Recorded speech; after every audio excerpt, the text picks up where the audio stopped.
Good evening, ladies and gents, wherever you may be around the world, and welcome to Splendid Isolation number 203, and also welcome to our special guest this evening, Morgoth, from Morgoth's Review. Hello again, Ian Duke. Thanks for having me back. You're always most welcome, sir. I'm going to start us off with a bit of a tune just to give people who are watching a chance to get into the chat, etc. Take up the white man's burden, send forth the best ye breed. Go bind your sons to exile, to serve your captives' need. To wait in heavy harness on flooded folk and wall. Your new gods sullen peoples have devil and have child. Take up the white man's burden, in patience to abide, to veil the threat of terror and check the show of pride. By open speech and simple, 100 times made vain, to seek another's profit and work another's gain. Take up the white man's burden, the savage wars of peace.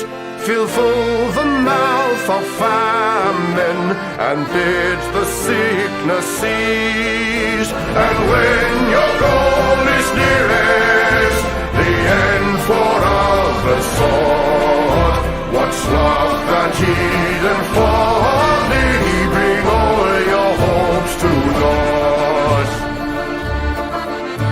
Take up the white man's burden, no tawdry rule of kings, but toil of serf and sweeper, the tale of common things. The ports ye shall not enter, the roads ye shall not tread. Go make them with your living and mark them with your dead. Take up the white man's burden and reap his old reward. The blame of those ye better, the hate of those ye guard. The cry of those ye humor are slowly towards the light. Why brought ye us from bondage, our loved Egyptian night? Take up the white man's burden, ye dare not stoop to less, nor call too loud on freedom to cloak your weariness. By all ye cry or whisper, by all ye leave or do, the silent, sullen people shall wail gods and you. Take up the white man's burden, have done with childish days, the lightly profit laurel, the easy ungrudged praise. Come thou to search your manhood through all of thankless years. No age with give what wisdom, the judgment of your peers. Take off the white man's burden through all of thankless years.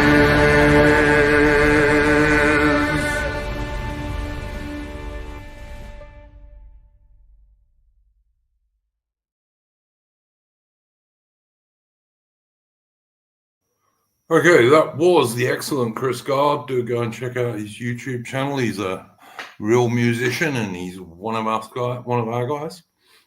He's also a relatively new father as well, so he's well worth supporting.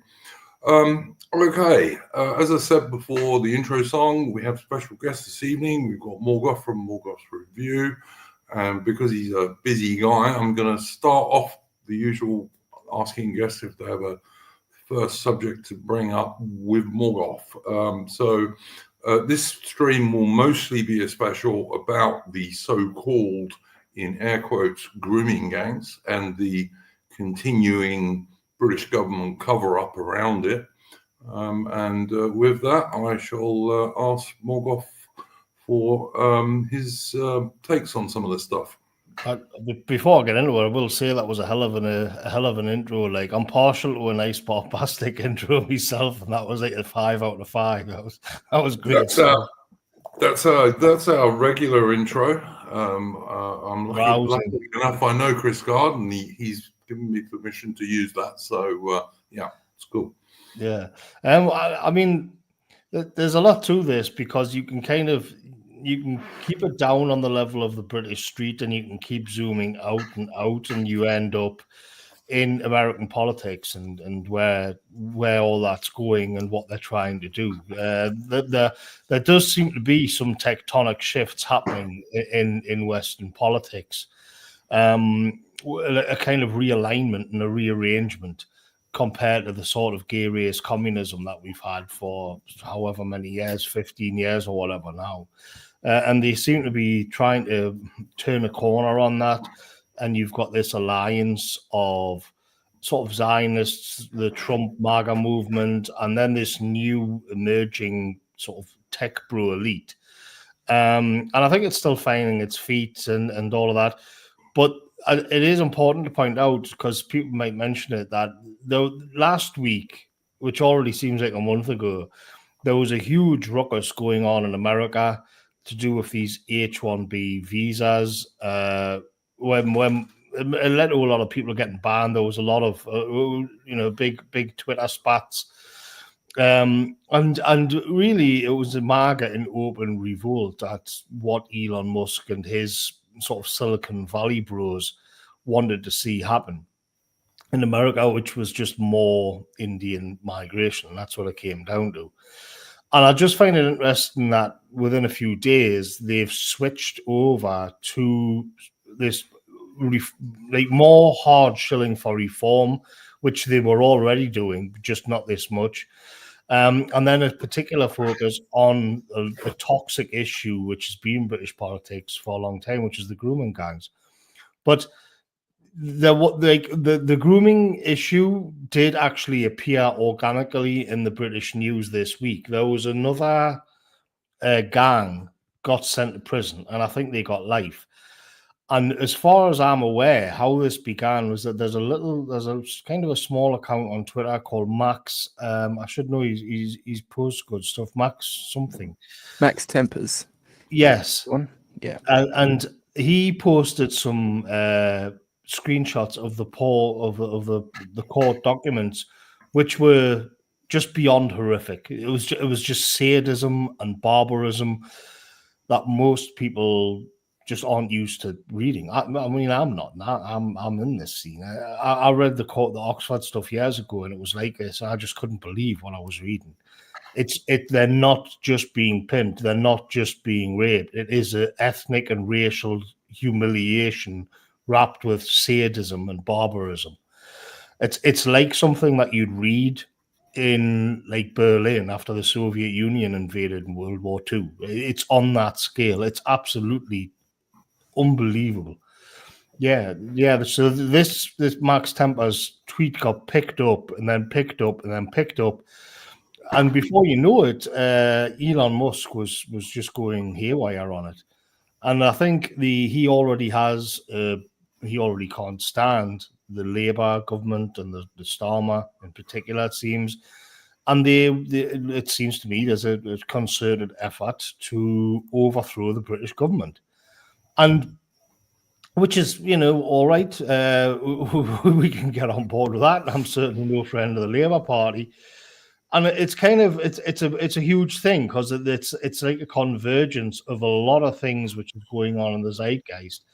And all of a sudden it comes all the way back down to these girls being brutalized, these English girls being brutalized in these northern towns in Lancashire and Yorkshire and elsewhere.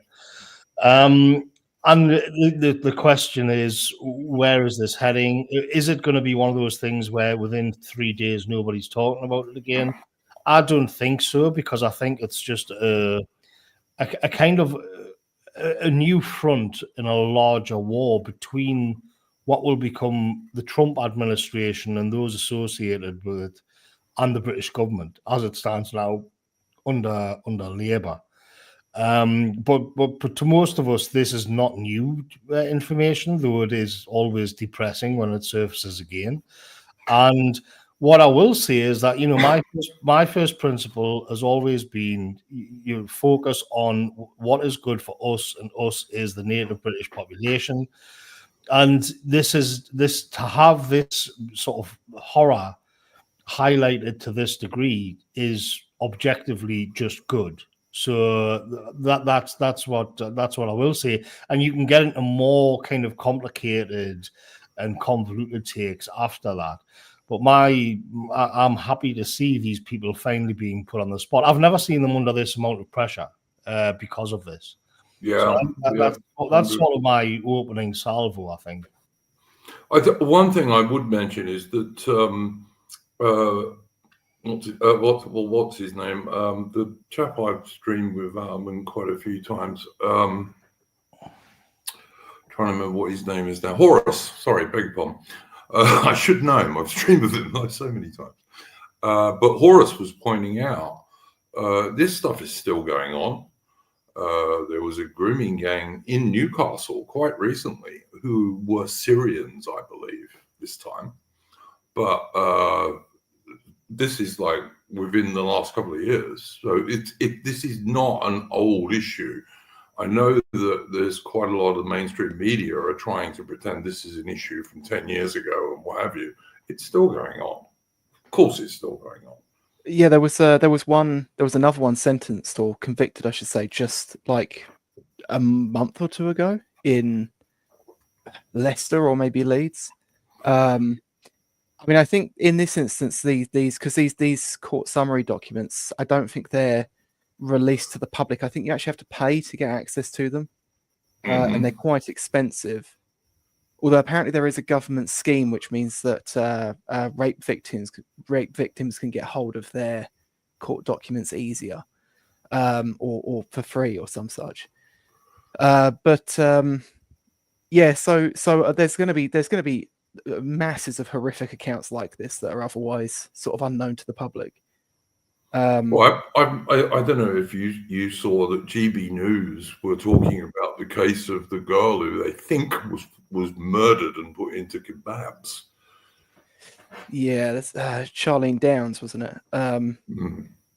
Yeah, I mean, we'll never know about that. I mean, the police screwed that case up so bad that the two guys who were being prosecuted by them, I think they got $250,000 each in compensation.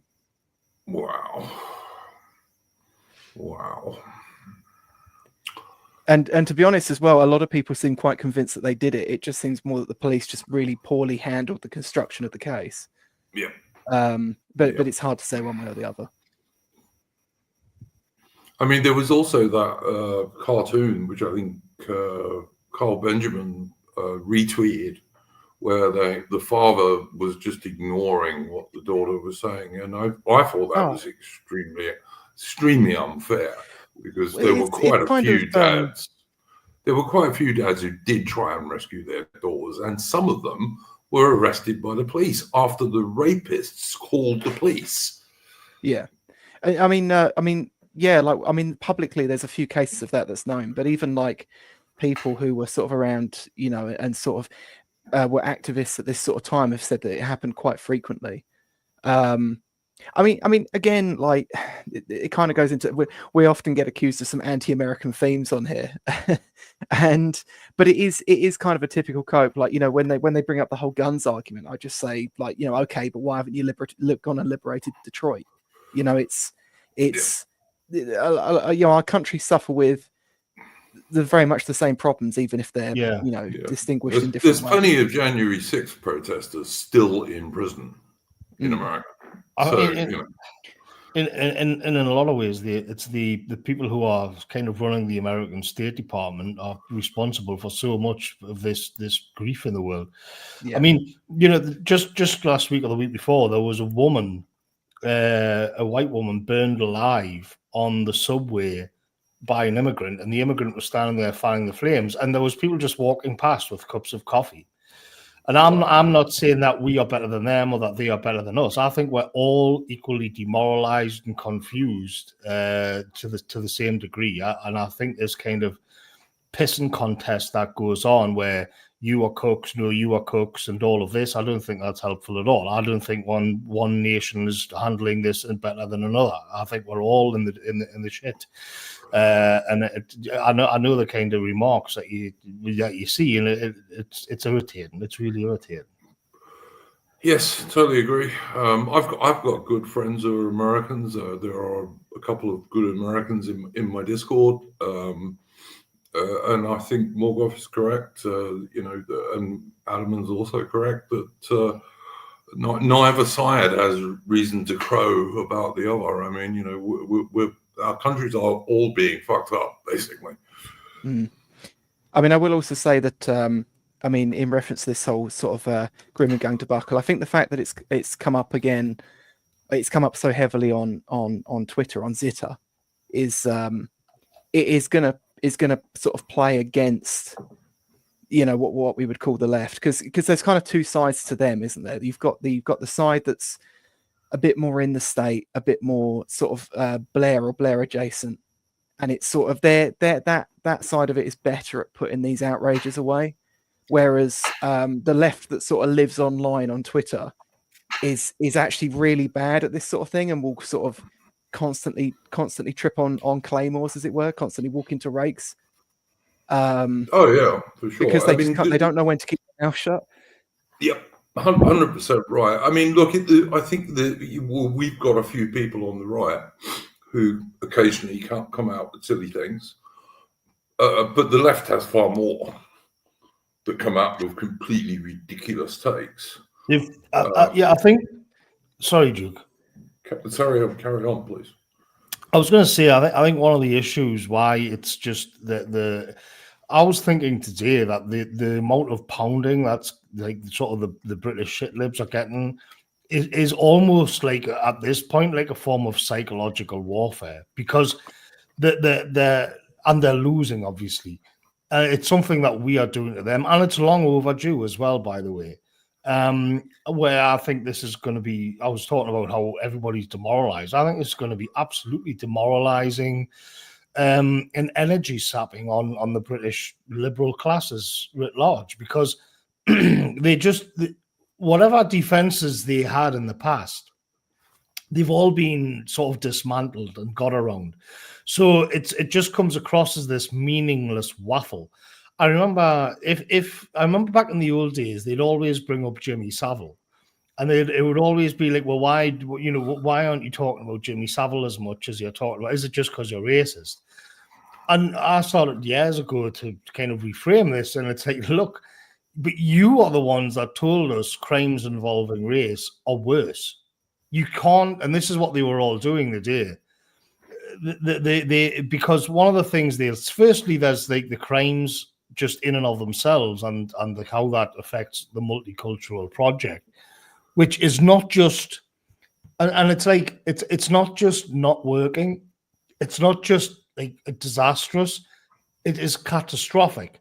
When you're reading reports which look like they've come out of the Eastern Front and World War II, that's not just the equivalent of a bit of strain on the NHS. You know, it's not just that they don't work as much as everybody else.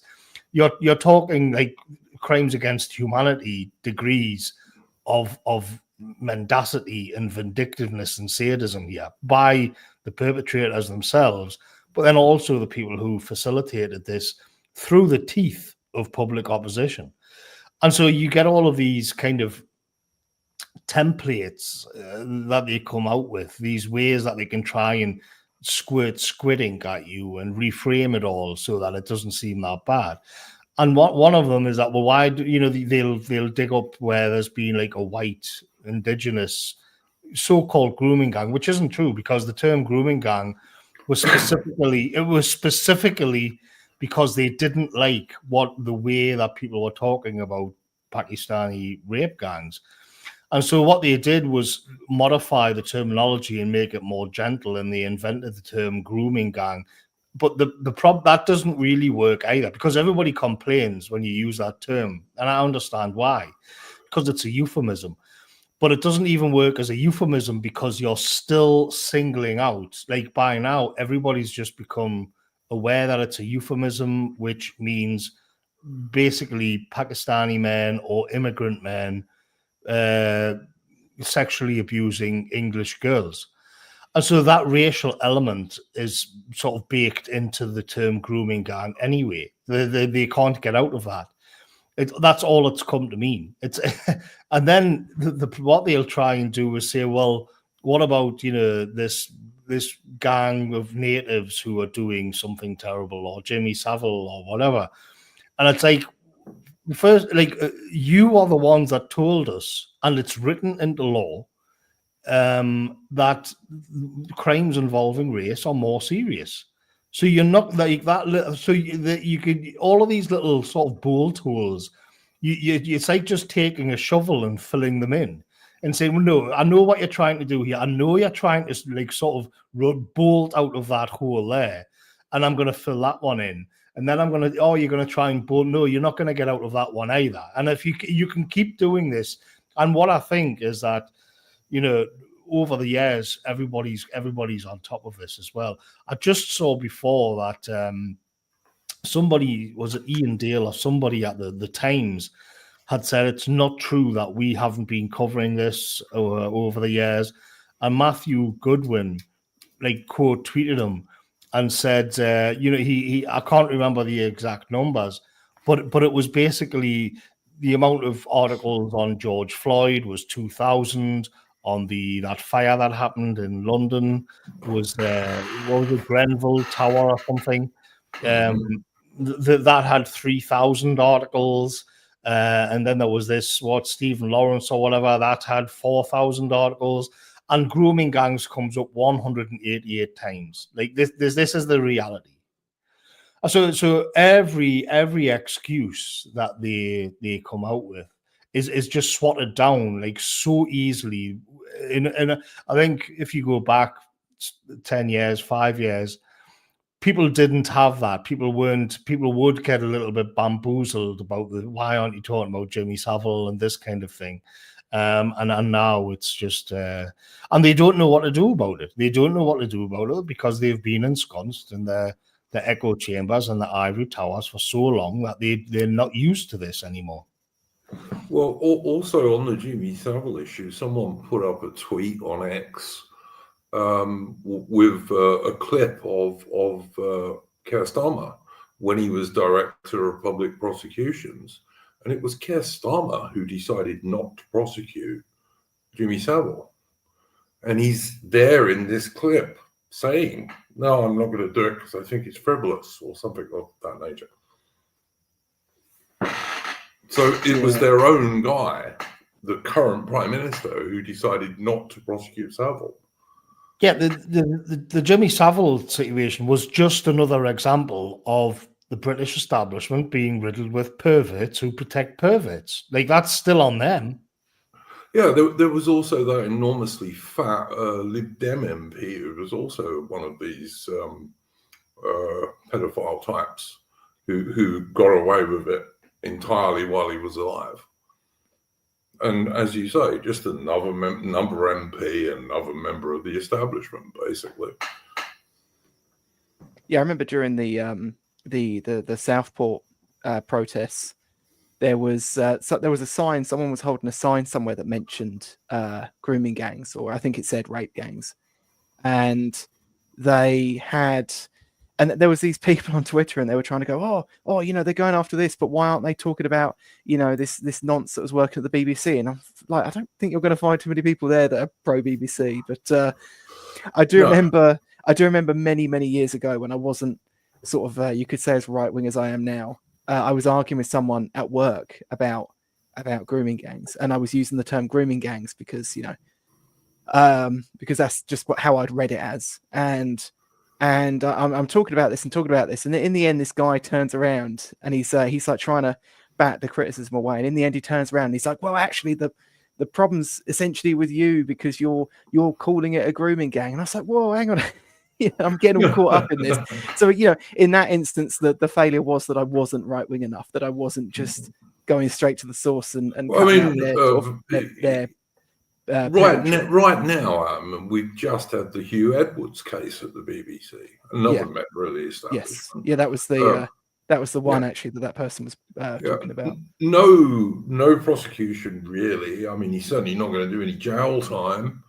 And you've had people at the BBC defending him. Whereas these poor little girls, some of whom were as young as 11, because they were working class girls for the most part, not all of them, but most of them were working class girls, very often from vulnerable situations with single mothers and this kind of stuff. No one gave a shit about them. No one cared. They didn't care when they were getting branded by people. When they were constantly being called stuff like white sluts and all this. Well, one of the particular cases that was being brought up a lot over the last couple of days was of a young girl that was essentially married off at 15 to her groomer in a sort of what I suppose would be an illegal Muslim Sharia wedding. And her the social worker that was responsible for her attended the wedding. That's right, and the parents of the groomer, the rapist, were made her legal guardians, I believe. Yeah, and she essentially lived there as a domestic servant under them. Yeah, while they lived on welfare. Yeah, well, they lived on taxpayers' money. Yeah, absolutely correct.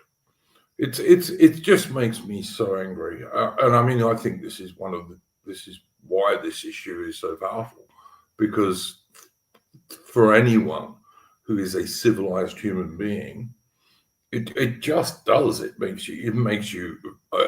women cry, and it makes men very angry. Rightly so. I mean, yeah. It's worse than like a terrorist bombing in a way, because if somebody has a suitcase or a rucksack and an Islamic terrorist and they blow a bus up or something, they can say, well, there are radical elements within the community and this kind of thing. But the difference with the grooming gangs is that it sort of eats right into the heart of everything that's toxic and horrible about the multicultural project, and I think they're aware of this, and it's why they're so scared of it. And it's because a terrorist attack will not actually shatter their belief system in their own belief system. But the grooming gangs do that. They do challenge that, because it means that, well, if this is just a kind of the normative state of people, that that not everybody in the world is a 90s liberal.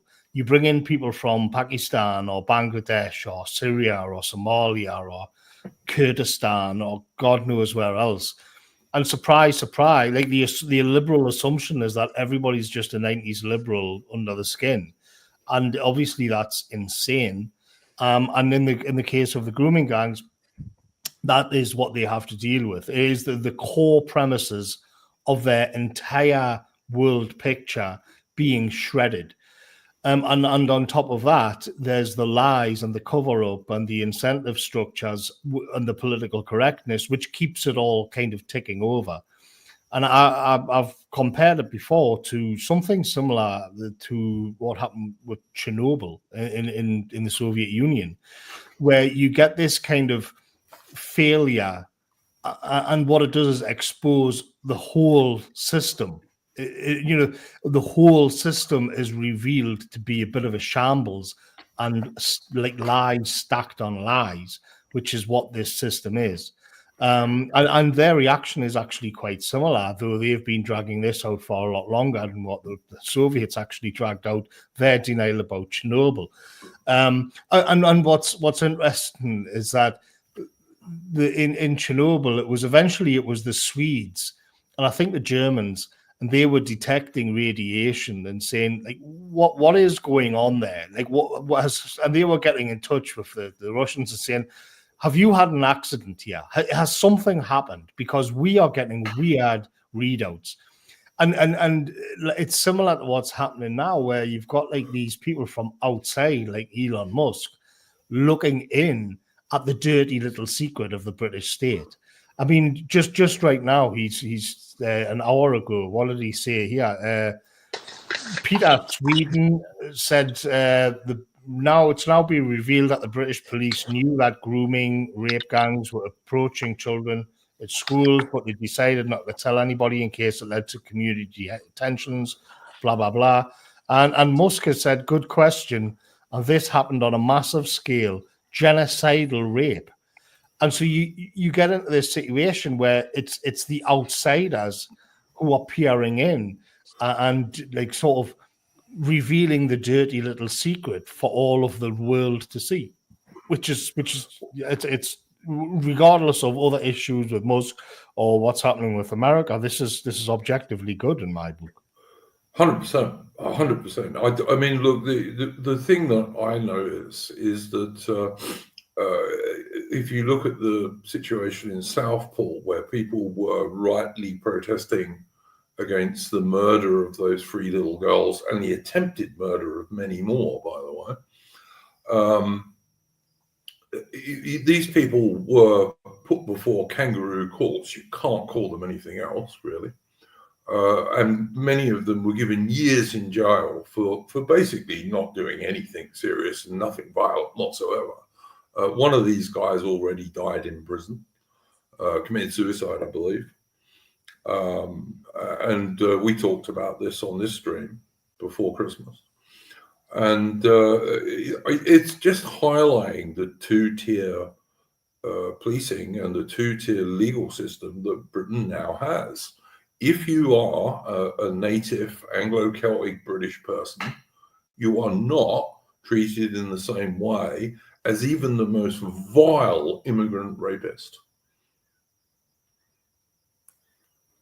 This is just true. You're not. You can do a tweet or make some post on Facebook or what have you, and you'll get a year or 18 months in prison. But if you could be a child rapist who tortures his victims, and he's part of a gang rape system, and you get a mild sentence if you're prosecuted at all. I remember about 10 years ago, and there was headlines in the Daily Mail, and it was this sort of political correctness gone wild, and it was where the courts had been told to go easy on immigrants because they were disadvantaged and all of the rest of it. And everybody, again, they wrote it off as this Daily Mail hysteria, this sort of, it's political correctness gone wild, it's stupid. And they did. I don't think they took it that seriously. They just thought this is just absurd. Somebody will sort this out.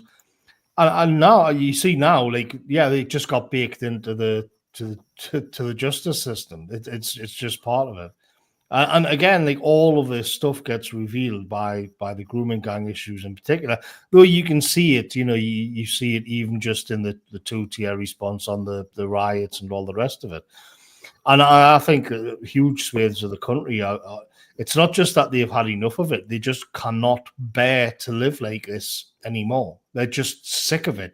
It's just unbearable. They said that we had to tolerate all of this.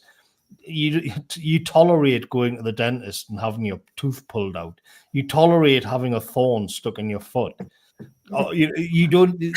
And people just can't tolerate this anymore. Yeah, no, I do agree. I think more and more so-called normies are waking up to this. And this is just going to wake even more people up, what's going on at the moment. Mitch, I'm conscious you haven't said anything yet. Did you have anything you wanted to say? I will say, like, at times I feel like you put too much stock in the normies. I think some people on Twitter will say, like, so they often use the Romanian Revolution of '89 as an example, where the country's going if, let's say, for argument's sake, we get another 5 years of Starmer. I can't see the Labour Party winning, but let's say, for argument's sake, we have another 5 years of this Starmer government. Then, yeah, I can see riots and God knows what else breaking out. But I think people are too comfortable to really. Perhaps that will whistle away because of Operation Scatter. With all, they're trying to, because you already have a migrant hotels, and then you got what's their name, the ginger one, going a bit scattering immigrants all over the country like they're doing in Ireland. So perhaps that will wipe away the comfort. But I just think you put too much stock into the idea of normies waking up. I mean, if you go into a pub, you listen to the average sparky or plumber or builder talk about Pakistanis in the pub near me. It's like you could go to prison for saying stuff like that on Twitter over here. So there's no lack of people who know where the wind blows. It's just a lot of us people just don't bother voting or don't really bother doing anything. They just I'm not suggesting, Mitch, that you're going to wake everybody up. You're not, because there's a proportion of very stupid people, sadly. But I think the proportion who have woken up and are waking up is ever increasing. I really think that is a true thing you can say. I mean, the latest YouGov poll shows that 70% of Brits think that immigration levels are too high. And let's be honest, the root cause of this whole grooming gang thing, or so-called grooming gang thing, the root cause of it is vast, unending waves of mass immigration. If we didn't, we wouldn't have the grooming gang problem. Okay, and people have opposed mass immigration since the time of Enoch Powell, but we still keep voting Tory Labour. Like, I'll believe it when, let's say, we see reform within a huge sector of the country. Oh yeah. But the fact is, yes. It's like, I can't remember who said it. I think it's like Geraint Hill or someone like that who said basically, if a poll is telling you to be optimistic, don't believe it. Well, that's one thing I would say. So that's one thing you can. I don't know. I'm trying not to be black-pilled about it, but the fact is, for example, if Muslim web gangs are happening somewhere like Poland or Russia or Hungary or something, they would have done a massive chimp out. Whereas with us, it's like we've known about this for like 10 years, pretty much. And it's like a lot of the middle class in this country, because we don't want to hear of it, basically because it's got like Tommy Robinson or the BNP talking about it like 20 years ago. And it's like, there's that. Mitch, I would ask you this: if this stuff had come to the surface again, let's say 6 months ago, 6 or 7 months ago, do you think that it would have made the Southport situation far worse? Because I do. I imagine if you ask everyone, the average punter in Southport, what do they think about, let's say, the Pakistanis? I imagine they'll give very similar answers to what people around my neck of the woods say here in West Midlands. I don't really know too many people in my own life, like normal people who have a positive opinion of Pakistanis. To be fair, there's a lot of speech restrictions in the UK, so people are sometimes quite careful about what they say. Have you been inside an English pub within the last few years? If you have in the last few years, yes, in the last few years, and the opinions there were the same as they ever were, which were, as you rightly say, basically anti-mass immigration, because they always have been.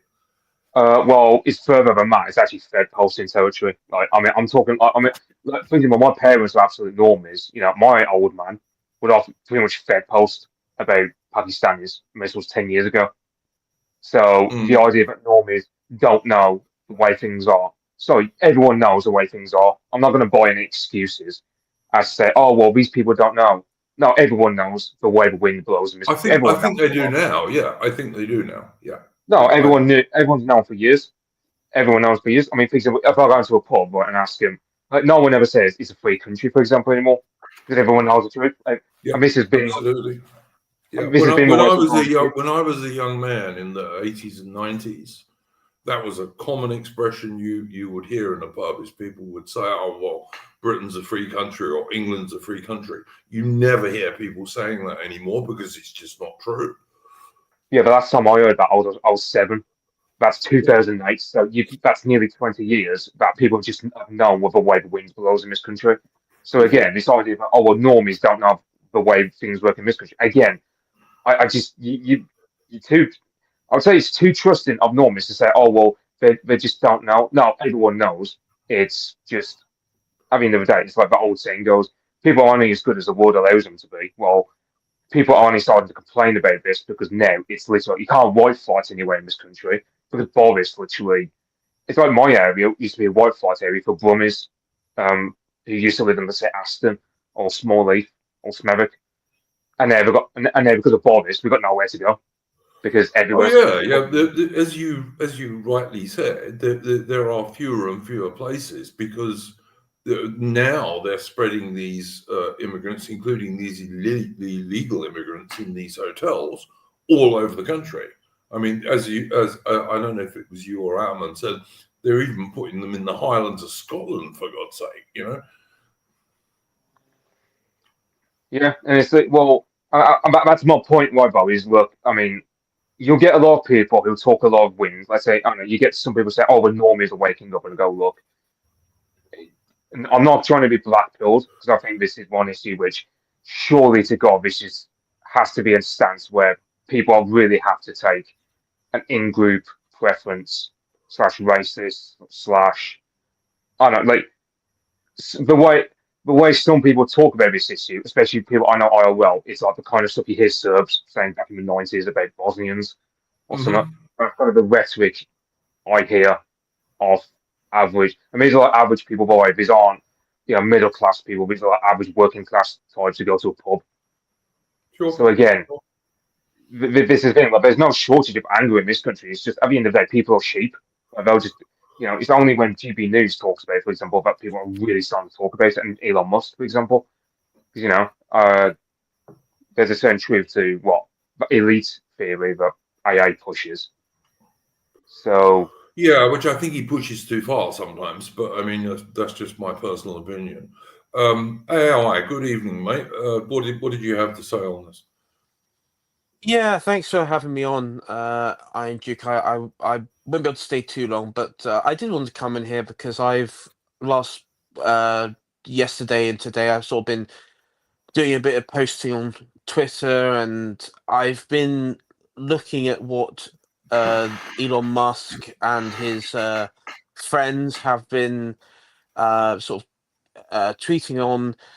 I do think that this little operation by Elon and friends is a way to, I guess, get back on the good graces of some people in the online right, especially after the whole visa sort of spurg out by Elon and that Malaysian gimp of his. So I I'm not surprised that this is sort of like they did this. What was it? Within a matter of a few days, right? Matter of a few days.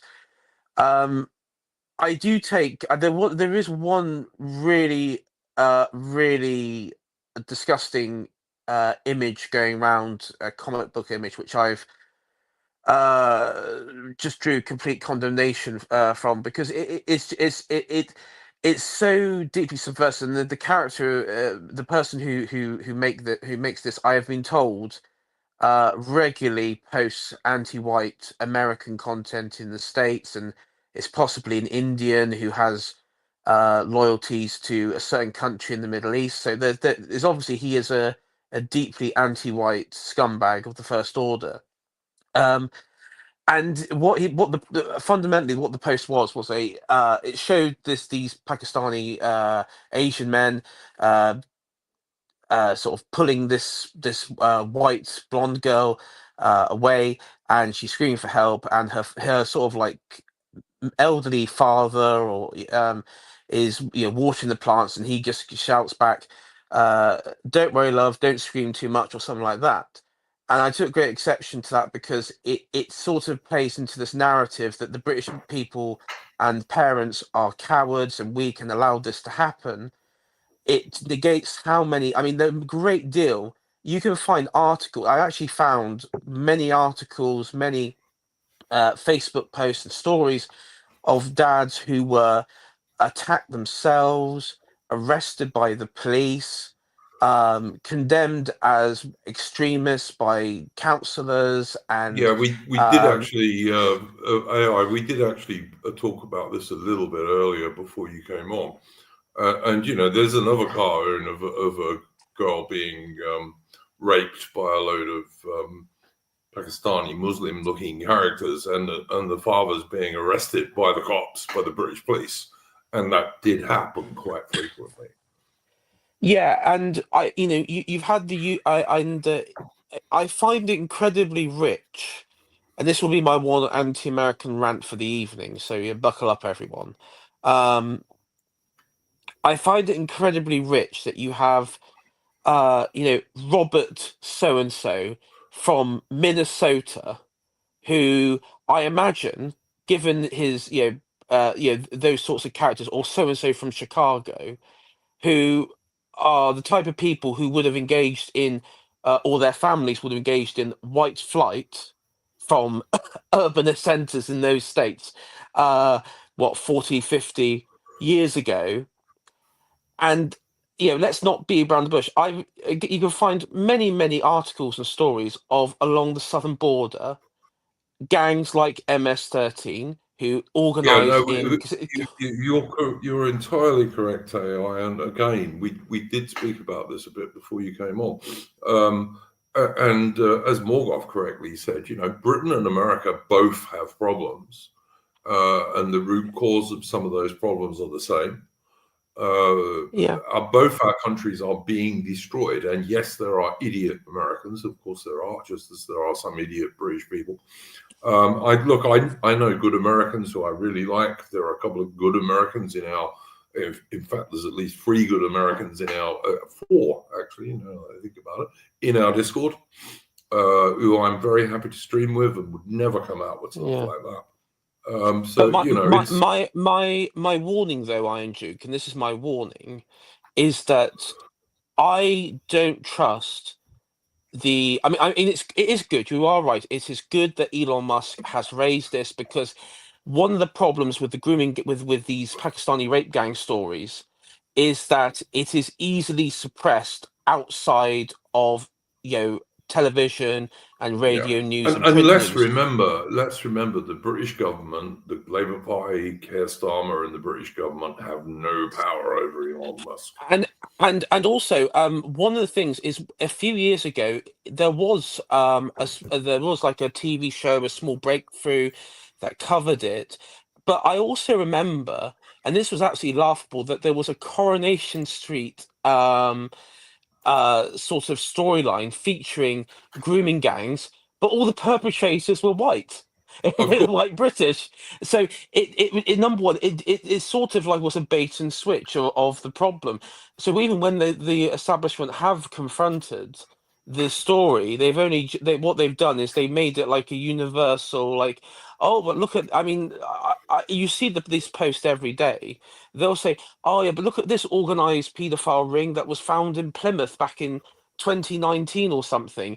And it's like, yeah, okay, fine, but we're not talking about that. We're talking about the systematic Pakistani rape gangs, which is heavily representing, given the size and the population size per capita.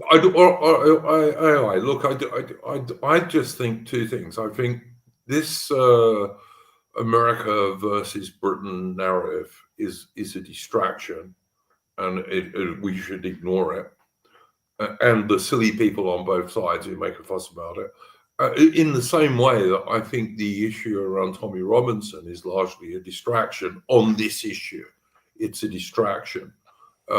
This issue, the root cause of it is mass immigration over decades now.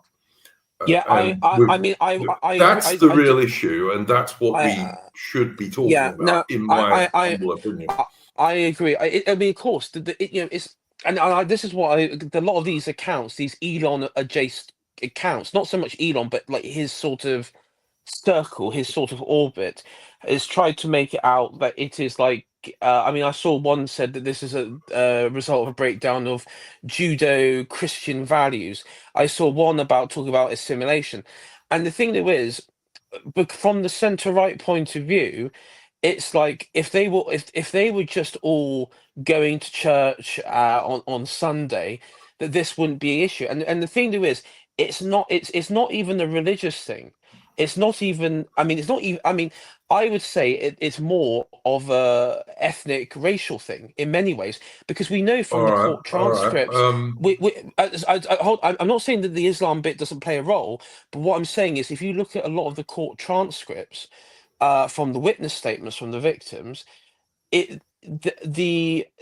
abuse language used by these men It is was racial. what 100% it is it's racial. racial. It's Yeah, racial. It is 100% racial. it is. Yes, Yeah, 100% it and is. my objection was there were people going around who weren't, who were, high profile accounts on this issue who were making, were informing, because many Americans, of course, many Americans were informed on this for the first time. Many of them probably didn't know the full details or full information around That's it, probably but true.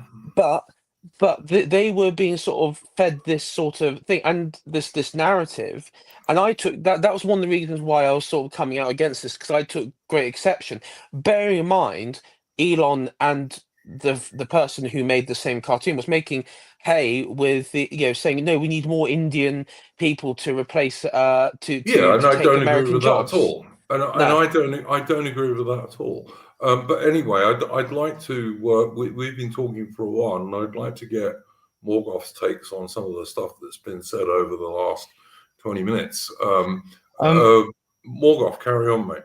I would say you have to frame it in ethnic and racial terms, and not because you don't want to end up where you're dicking around looking for like obscure texts in the Quran and lines from the Quran about why they're doing this, because you just won't make it stick. Because they will say, well, I don't believe it that much, or we're secular. And in many cases, they probably will be correct. I mean, they're a bunch of scumbags in these kind of tracksuits, gangsters. They don't strike me as being particularly devout. What matters is that there's an us and a them, and them are doing that to us. And so that's where, and the most concrete marker you can get for that is ethnicity and race, because they can't wiggle their way out of that. The net needs to be cast wide and deep. And if there's some of them get caught in between, and yeah, they're tough. You can go back to your own country. I don't care. But the people who do want to make this all about Islam, of course, are these counter jihadists, because it gives them the opportunity to fold this issue back into a wider sort of West versus Islam dynamic. And so we end up being these kind of cuckolded civic nationalists where we only really kind of care about somebody's ideas or religion and this kind of thing, and not in concrete ethnic and racial markers, which is what it's all about, in my view. And as AI was saying, you can see in the court manuscripts they were calling them white slags and all the rest of it. And just to touch on what Mitch was saying, because I agree with them that the normies, the masses, they need a permission slip to talk about this stuff, and it's what they haven't really had it. There's been this show on telly, what was it, Three Girls or something. You get the odd article here or there, but now it's as if they've got all of these people in places of authority blowing it wide open. And so this brings us on to reform and how they're going to make hay of this, and what are they going to run with it, how are they going to run with it. Because in a way, Nigel Farage has been so weak that he already kind of cooked himself a few weeks before Christmas. I think it was in November, when he was kind of saying we have to make get on with the Muslims, or it's going to be bad luck in the future. And he rightfully caught a lot of flack from that. And I think now the question is, there seems to be a concerted of it. The normie masses now have a permission slip from authority figures to kind of talk about this, to investigate it, to talk about it down the pub. That's now because they can say, well, I saw Elon Musk tweet this or that. And that's where this comes from. It's not me, it's what he was saying. What do you think about this? And so on. And I think that this is where you get into the sort of what looks like it's because we're not going to have an election for a long time. And I think the Labour Party will be desperate to keep Keir Starmer where he is because he's incompetent, he's useless. But then the rest of the cabinet are just not capable of getting into anywhere near the place of power, as far as I can see. And so I think we're stuck with them for a long time.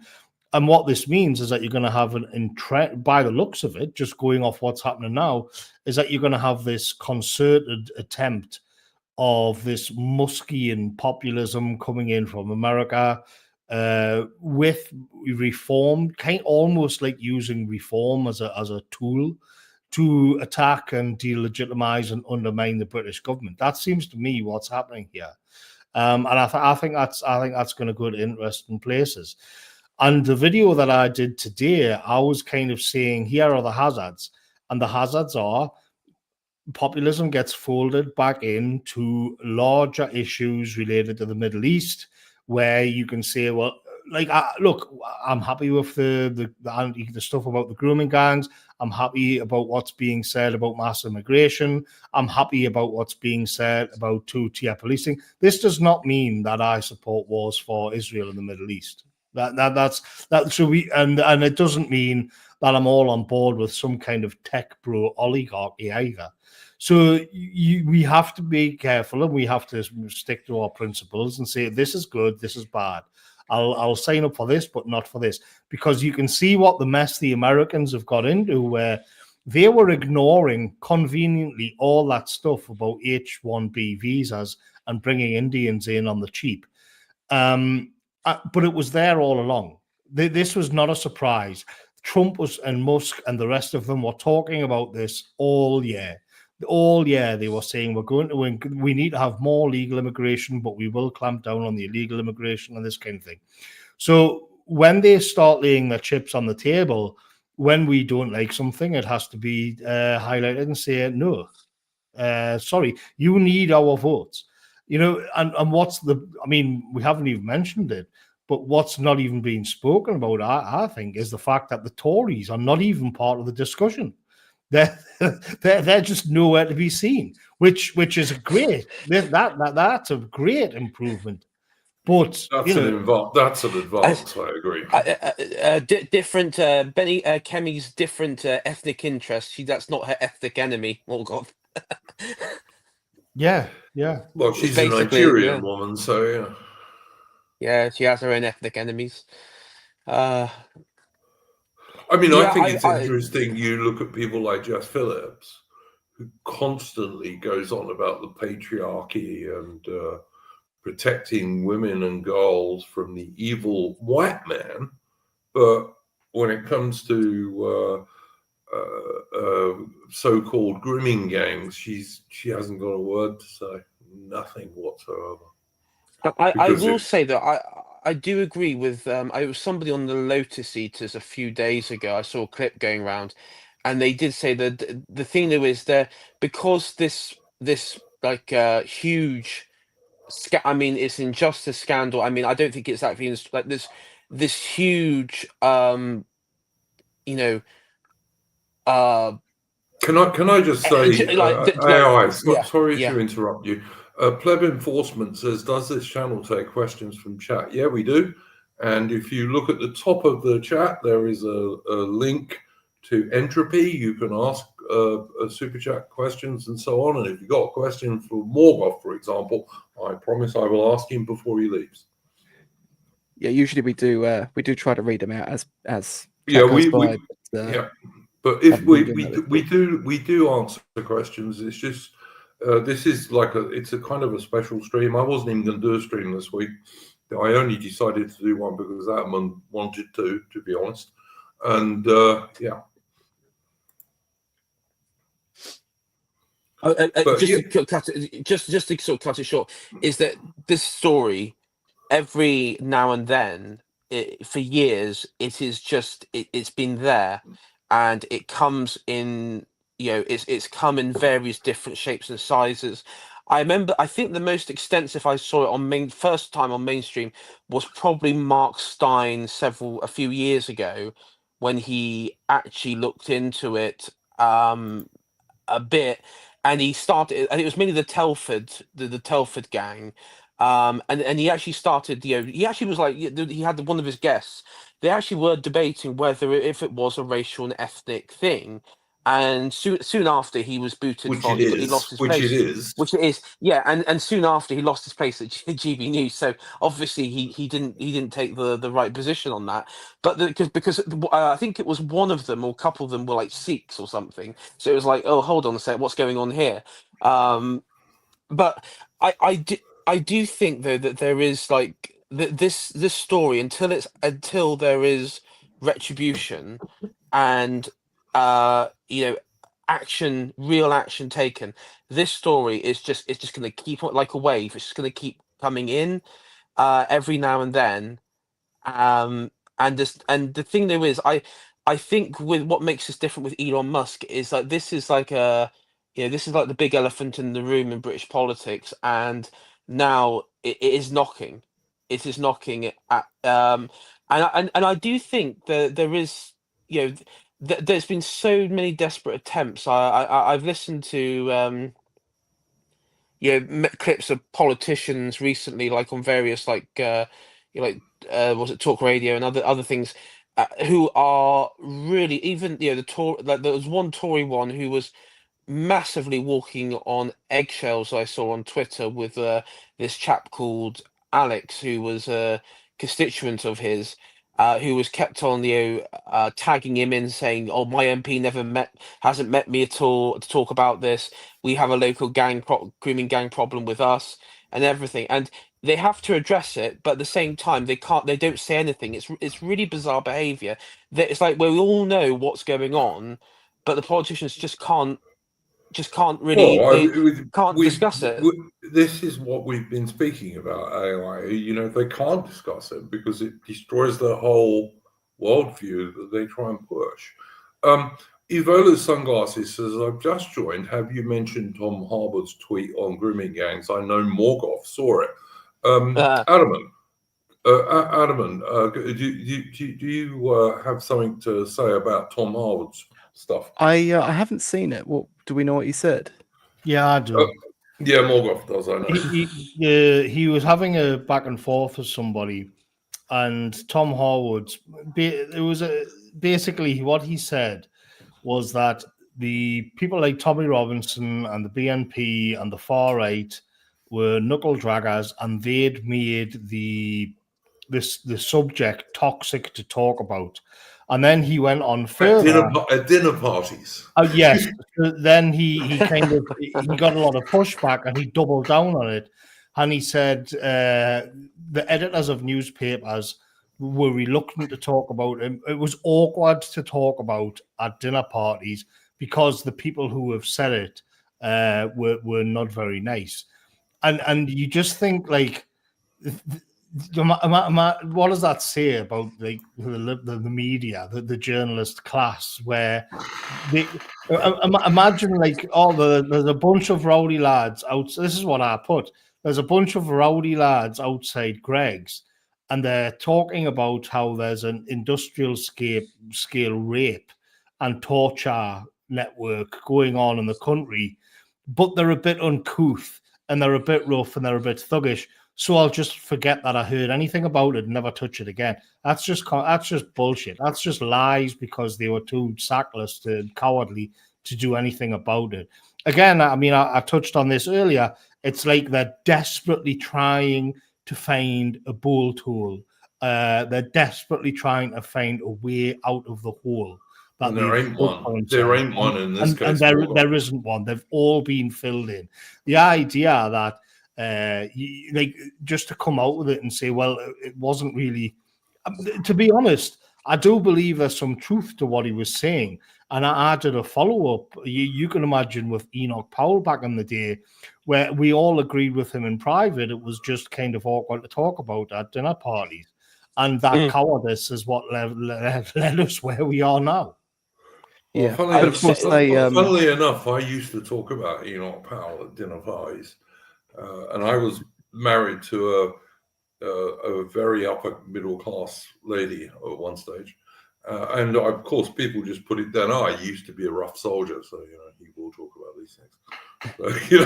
So, yeah, but of course the thing is it's that same media apparatus that smeared these people and made them out to be uncouth to begin with, which some of them were, but as if any of these people knew any of them personally anyway. And then they use those same smears that half those people created to put these people down as not fit for sort of public consumption, as it were. And also you had sorry, go ahead, Morgoth. I was just going to say, like, why is it that people who spoke about these issues were, let's say, so low social status to begin with? And it was because you arseholes in the journalist class and the liberal classes made them that way. So you made them toxic. And then when it turns out they were correct, you're going to say, oh, well, we didn't touch it because they're toxic. It's just disgraceful. It's just shocking. Yeah. To be fair, I have my issues with Tommy Robinson. He's obviously got quite a lot of, shall we say, Zionist financial backing. And at present, he's in prison. Now, I don't think he should be in prison, but on the other hand, he's in prison for contempt of court. He's not in prison for anything else, as far as I know. And he's been there several times. But Tommy Robinson you just need to look at what goes on. He's got quite a lot of Zionist financial backing. He has. That doesn't mean everything he says is not true, but to me, it taints him to some degree. Mm. I've also seen on the back of the Tom Harwood, also another Tom, historian Tom Holland, who said right back along, and this comment is sort of is used against him, and it's sort of in the wake of all this Elon Musk. It's still being brought back, and he's entrenched himself in on this ridiculous statement where he said that effectively the covering up of the grooming gangs was a noble cause to prevent it being capitalized on by the far right and instigating race riots. And he was people have asked him, brought this back to him, and he said he's basically still dug in and said, yeah, it was a noble cause to prevent race riots and to help assimilate these foreigners. But I mean, unassimilatable foreigners, unassimilatable. They're not assimilatable. I was also going to say, just to caveat also, Tom Holland back in 2012 said that so he said the social services are going to be busy with the UKIP voting parents in Rotherham back in 2012. Yeah, although to his defense, I'm not really sure if this is a defense or not. Someone pointed out that there was an article that came out at that time where they were saying that social services would look into people who were UKIP members if they had children, and supposedly he was kind of like mocking that. Yeah. But he's also made all sorts of other really weird comments over the years, like when the whole thing in Israel first kicked off back in October. And you had these sort of pro-Palestine marches in London. He came out and he was saying, oh, well, of course, this is a continuation of Britain's long history of blood libel and anti-Semitism, which is, of course, ridiculous, as if there's any sort of through line between Edward II and this is Tom Holland, the historian you're talking about. Yes, yeah. The guy who wrote Rubicon, the book. Yes, yeah. Yeah, he's a liberal. He's a liberal. Yeah. I'm sorry, he just is. Yeah. And his only crime was that he loved too much.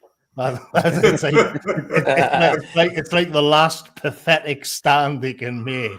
This is what I want them all to be kind of shouting out when they're on the gallows. Our only crime was that we loved too much. And so, drop it. I remember reading Rubicon like years ago, and like I'm a reasonable fan of Caesar. Caesar was a populares guy who mostly did good stuff for the ordinary Romans. I don't have a lot of time for the people who assassinated him. And Tom Holland is like totally against him because he destroyed the Roman Republic. But of course, the Roman Republic was in big trouble long before Caesar. I mean, look at Sulla, for God's sake. It's like that was going on a long time before then. Tom Holland's a liberal. Small L liberal and small L liberals, in my opinion, are just as much our enemies as the left. Yeah, I mean, Pompey and his faction oversaturated Italy with slaves, which meant that the common man couldn't find. The wages were actually depressed because of it, and jobs were taken away. To be fair, I think like Pompey ended up where he ended up because of circumstances. I don't think it was Pompey himself to a large degree, but that would take us a long way off our topic. Yeah. But I do find it funny that in his because he has these regular podcasts, and he talked about the Roman conquest of Carthage, and bearing in mind Carthage being famous for in the societal level their human sacrifice and what they did with captured even children and everything, and I just find child sacrifice, which archaeologists have actually supported these days, by the way.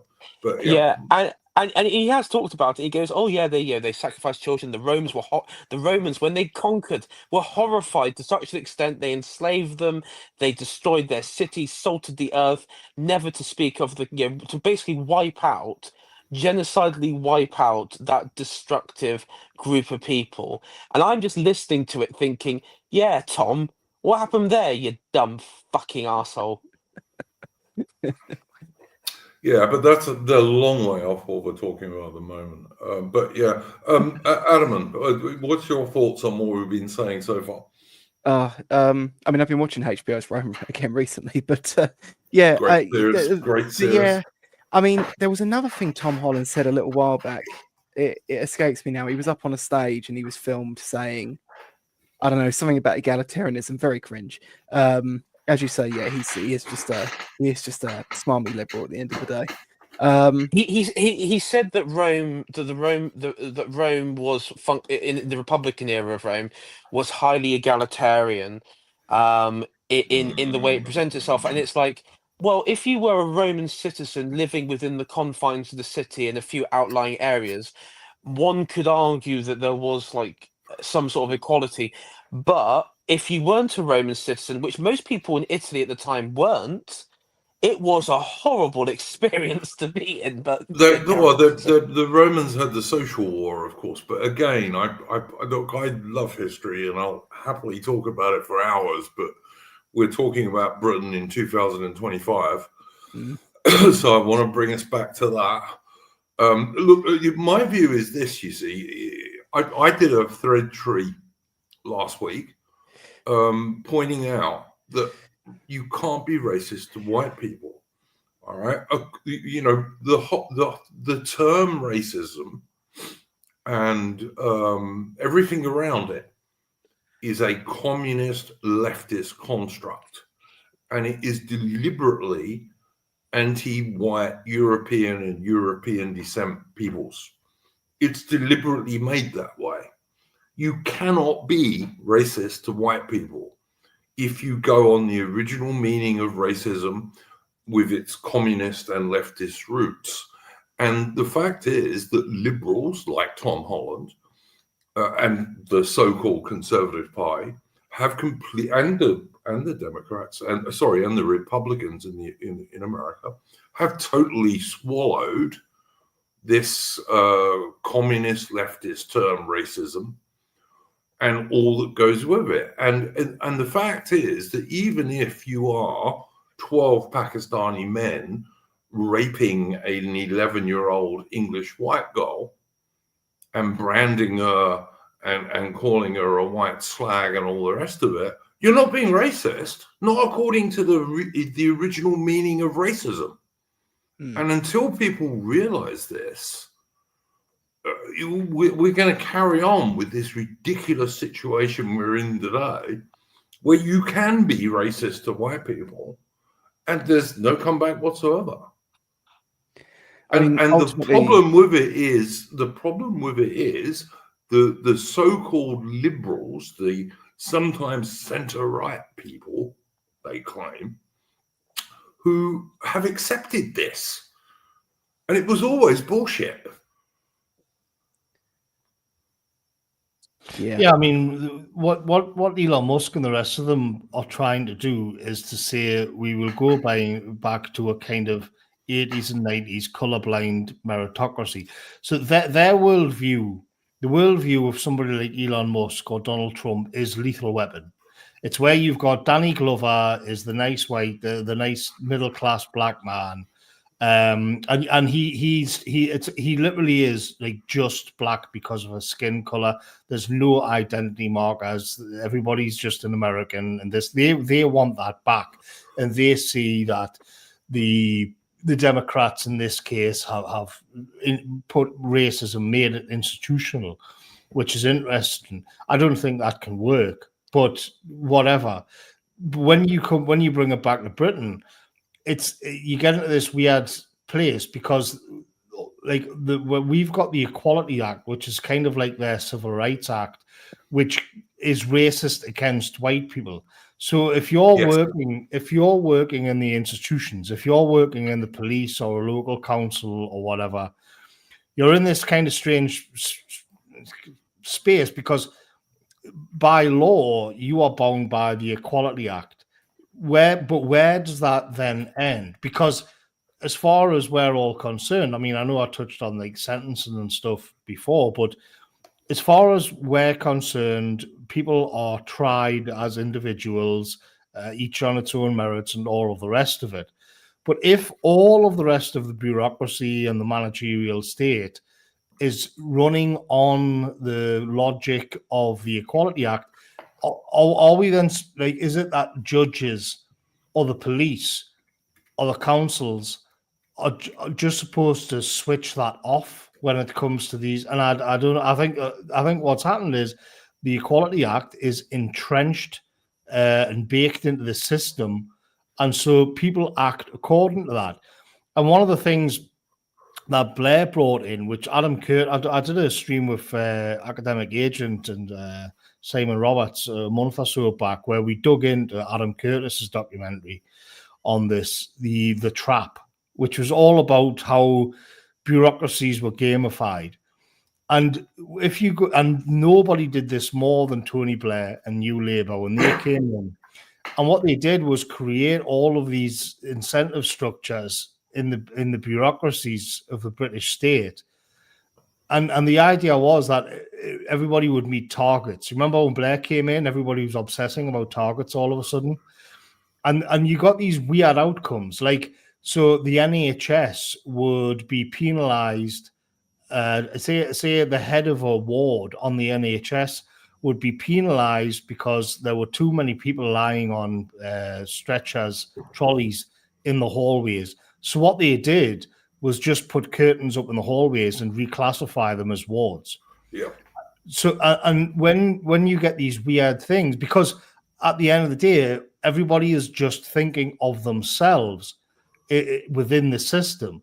So if a difficult case lands on your desk and it's to do with a girl being abused by what is which you know is a protected client group of the state, and you've been told that that's the case, you're in a difficult position as an individual, because if you if you then book the trend, you're going to probably forfeit your career. You're going to probably forfeit, and this is actually what happened to some of the ones that spoke out. You're not going to get a Christmas bonus. You're going to be passed over. You're going to be in the bad books. They may even begin to call you racist and all of the rest of it. And I think this was endemic. I think this was just built into the system and so each individual was acting just purely according to the logic of the system itself, and not so. So if you want to have this kind of colorblind meritocracy, it's very difficult, because if you get ideas in there, I mean, if you had ideas of good old-fashioned British patriotism, Christian values, if that was the underlying ethos baked into the bureaucracies, then this wouldn't actually have happened as to anywhere near the degree that it did. But it had all this left-wing bullshit baked in, and so people acted according to that. But that's not to say that they were all die-hard lefties.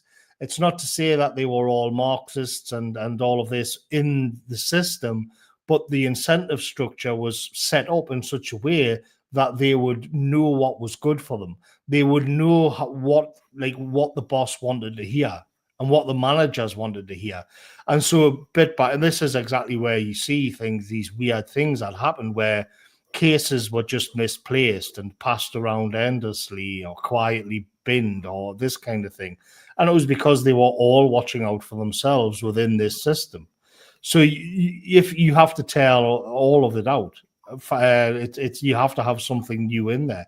You know, they spoke on and on about British values, but it was nothing. It meant nothing. The actual values as they exist are what exists in the bureaucracy. And it's the Equality Act, and it's all of this anti-white stuff. And that's the outcomes that they got. And protected groups, as you rightly say, Morgoth. It literally says protected groups. Yep. Which is like, you know, immigrants, LGBTQ, gays, women, blah, blah, blah. Like basically anyone except white men, really. Although increasingly that includes white women, which I think they're going to find. I mean, in fact, we've already seen it with those women, including like J.K. Rowling. Now, J.K. Rowling is never going to be my friend because I'm not a feminist. But she is right that we do not want guys pretending to be women going into our daughters' bathrooms. We just don't want that. It's not civilized. And it's wrong and evil. But that doesn't make her my friend. She's still a feminist. I'm sorry, you know. But yeah, protected groups. I look, Tony Blair. I would, and I've always said this. I would try him as a war criminal and for treason. But the reason I would do that is not because he was partly responsible for killing millions of people in the Middle East or Afghanistan. It would be for the 460 British soldiers and sailors and airmen he killed in Iraq and Afghanistan for absolutely nothing. And the tens of thousands more who were maimed or wounded there for absolutely nothing. That's why I'd try him. Well, I mean, I have wondered about the whole Tony Blair thing recently because there was this guy, John McTernan. I believe he's the guy that reared his head during the farmer protests a little while ago that we covered. Mm-hmm. And he was the one that was saying, like, oh, you know, I would do to them what was done to the miners, blah blah blah. And like he couldn't help but stick his head up and give horrific commentary on this recent resurgence in the rape gang controversy. And he was like some sort of aide to Tony Blair, and he was a comms director within the Labour Party at one point. And he just seems to be retarded. I don't, in terms of political instincts and other such things. And I'm kind of looking back and thinking, was the Labour Party under Blair maybe not quite as sophisticated as we always gave him credit for? Was it also kind of buffered by the fact that there was a lot more people just bought into the system back then, that the media apparatus that surrounded them did a better job and everything else? So they simply not have that magic anymore. 100%, in my opinion. Yeah, I always say I always hated him. I never voted for him. I never would have voted for him. And I think everything he wanted and everything he did to Britain was detestable. I mean, he was the guy who said, or his cabinet were the people who said, we're going to rub their noses into diversity and we're going to open the floodgates, which they did. Mm. You know, listen, I have no room, as everyone on this stream knows, for the so-called Conservative Party, none whatsoever. I want them destroyed, but I want the Labour Party destroyed equally. Yeah. Well, yeah, I mean, I actually think you played one of Chris Gard's videos in the intro, right? I remember during the 0 seats thing, I actually think Chris Gard was probably the most on the money person in our sphere that I heard, and he was simply saying that you could go out and vote for Labour at this point. It doesn't matter because they haven't got the means to fix the problems that we're facing, so they will collapse as well in time. Which is kind of what we're seeing.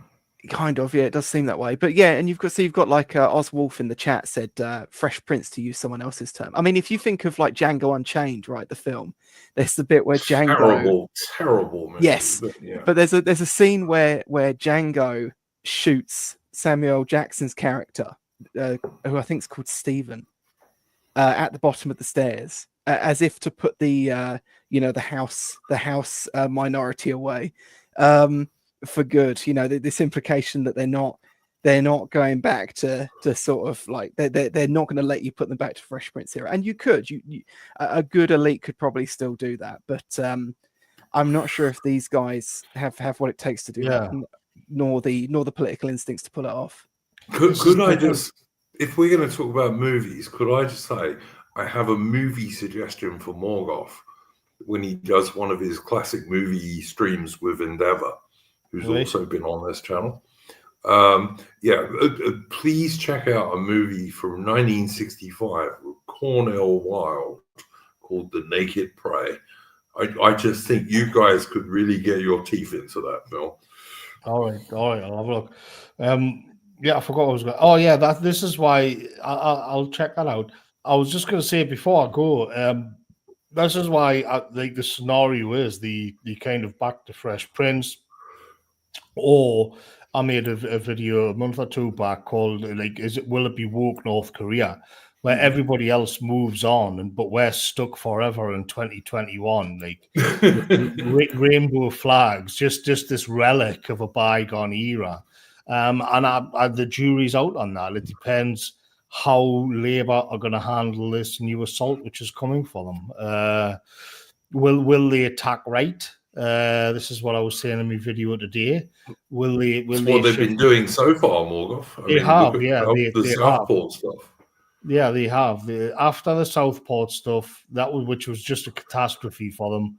Starmer came out and he started taking the Tories to task about the immigration and whatnot. And you do see less of the stuff about trannies and that kind of thing.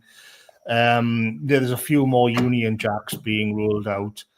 We'll see, but at the end of the day, they're going to have to, because if they put woke nonsense up, like 2021 politics up against this new kind of tech bro funded populism, they're going to get absolutely annihilated. So that's what's we're going to have to wait and see, I suppose. I mean, however it turns out, it looks like the Conservatives are dead in the water. Morgoth, before you go, could I ask you a quick question? At present, as we are today, what's your opinion on reform in terms of voting for them if you're actually a pro-British right-wing person, and B, Homeland Pie? Well, I've met Kenny and Wesley at a do last year. They seemed fine lads to me. We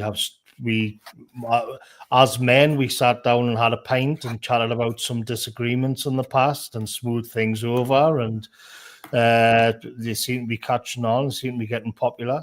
So yeah, there's certainly their politics speaks more to me than what reforms does. But as it stands, so I mean, I would advise people to get involved with them. But of course, this is the issue when you've got reform, you're not going to get any kind of based politics, but you may well be closer to the levers of power sooner. I don't like Nigel Farage. I think there is some good people in reform, but when I see what's the larger game that's being played, to kind of get this America First thing, it looks like what they want to do, and it looks like they want reform to be part of this, is to have America back as this viable war machine for wars which are to come, because the woke stuff really damaged America. It's damaging us as well, but in particular, the DEI hiring policies have just been catastrophic. For example, one of the things that with the H-1B visas that Musk was saying about getting Indians in, like, yeah, you can get up in arms about that, but only, I think it was like 6% of the jobs in America in 2023 or whatever went to white men. Only 6%. And this is as I was saying about the Equalities Act and how these things get baked into bureaucracies. It becomes normalized to fire white men, to not hire them. Now, the outcome of that is that the elite universities are studying transsexual identity and Harry Potter and all of this shite. But when you're heading into this kind of new age of geopolitical turmoil, places like China doesn't have to deal with that crap. Russia doesn't have to deal with that crap. 100%. So if they want America to maintain its number one position in the world, they have to just get rid of this. They have to get rid of it, or it'll be overtaken. It's as simple as that. So it's not so much that they're these dyed-in-the-wool right-wingers, but just out of pure pragmatism and geopolitical clout, they need desperately to get rid of this rubbish. I still don't think that the bringing loads of Indians in, that's a whole other discussion. Well, look at India, Morgoth. I mean, Yeah. Again, I did a tweet thread on this on X last week. India still depends to a very large extent on infrastructure that was built by the British pre-1947. And by infrastructure, I mean roads, railways, hospitals, schools, dams. Britain still gives India millions of pounds of British taxpayers' money, even though India has a space program, it has nuclear weapons, and it builds its own aircraft carriers. Now, what India spends its money on is India's business, but why do they still accept British taxpayers' foreign aid? And why is Britain still giving it to them? That's what makes me angry. Yeah. Well, yeah, I mean, that's a whole other kind of swindle as well. But just to get it back to reform, I think they want reform in to do this in Britain. And again, I can see the positives in it. We may just to be, I've got a romantic kind of ideal of how this country should be. I think we all do. But just in terms of kind of the ugly sort of realistic chessboard that's presented with us, it's a case of, okay, well, we like this stuff and we don't like that stuff. And we have to do it ahead of time as well. I mean, one of the good things is that we can get friends on the inside of reform. If they keep their heads down and watch what they're doing, maybe with a bit of influence. So, we're just if you look at things like a network, we're just a couple of nodes on a network away from the reform leadership, like really just like one or two. And so we can kind of say, look, this is not going to play well. We don't want this, but this will. But if Elon Musk's writing them a blank check, that goes a long way. But we're going to see change. I just want the change to benefit us and not people in Texas or Israel. Well, That's look, I'll say this, Morgoth. If Reform formed a government, and I think they could, and they really had net zero immigration, that would be like the biggest thing that had happened to Britain since 1948. Yeah. I'm seeing good things. I'm seeing good things about them saying maybe the whole community, if the whole communities are complicit in these rape gangs, maybe the whole and they're covering it up. Maybe we just have to send the whole community back because this is an emergency. This is good stuff. I'm not going to counter signal that. I'm not going to be some kind of purity spiraling spur. What I want is outcomes that benefit our people. And you know, the bad. This is all good stuff, but we can't just turn a blind eye to the bad stuff as well, and we have to influence it in what we can for the greater good of our folk. So Look, I'm always going to be against wars for Israel because Israel's not our friend. You know,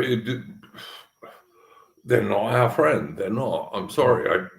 Britain fighting a war for Israel, as far as I'm concerned, is always a bad thing. I'm not saying that all wars are bad because I'm not a pacifist. But if Reform stick to what they promise and they get net zero immigration and they do what they say they're going to do, that foreign criminals will all be deported and that all illegals will also be deported, that would be like vastly the biggest thing that had happened in British politics since at least 1948. It would be. yeah. All right. I'm going to get going then, and I'll wish us all a good night. Thank you very, very much for joining us, Morgoth. And right. Guys, do go and check out Morgoth's review. There will be links later on to Morgoth's review, etc., in the description. All right. Thanks, mate. Later, Go well. Go well. Yep. Good night. Mitch, Adam, either of you guys? There was actually I didn't get a chance to ask him, but the pleb enforcement in chat said he but you might be able to answer this one, Duke. He doesn't believe in the theory that the GAE wants white boys to die in their wars. He says that it's an outdated understanding of how wars are fought in the modern era. Any war between major powers that doesn't involve proxies will 100% be drones. He also doesn't believe that the Trump happening will result in a boom in army recruitments. Now, on that last point particularly, I know you've had this discussion with Don the Pleb, right? Many times, yes. Yeah, and it's like, I know you've talked a lot about U.S. Army recruitment being down, like persistently. Which it is, yeah. Did it improve at all during Trump's first tenure? I think it did a little bit, not hugely, but a bit. You've got to understand this drone thing is not going to last long. There will be counters to drones. All warfare, like going back to the ancient world, is it's a competition between attack and defense. Yeah. And every time the attack comes out with something new, the defense will eventually come out with something new which will destroy it. And I am fairly sure that these FPV drones probably won't be an issue in 5 or 10 years. I'd be very surprised if they were, to be honest. I mean, obviously a different kind of front, but in our current empire's eastern front, as we speak, there's a lot of drones. And all they seem to have done is just made it more terrifying to be an infantryman. But everything makes that more dangerous. Yeah. The infantry are always the guys who you lose most of, but they're also the only guys who can hold ground. Like a tank unit can't hold ground. It can't, not on its own. It's got to have infantry with it. Yeah, I mean, it reminds me of what was it? Jarhead, where like every time they show up somewhere, the jets have already been in and blown the target up. and they're like, oh, this is just, you know, all war's going to be in the future. And then you fast forward in to that particular war, war. and then you fast forward to the second time we're out in the Middle East, in one of the more recent Middle Eastern conflicts, and we're back to we've basically turned the army into a giant police force that has to then police insurgencies after the invasion has quickly rolled through. And you look at Ukraine today, and it looks a bit like the First World War, but with drones.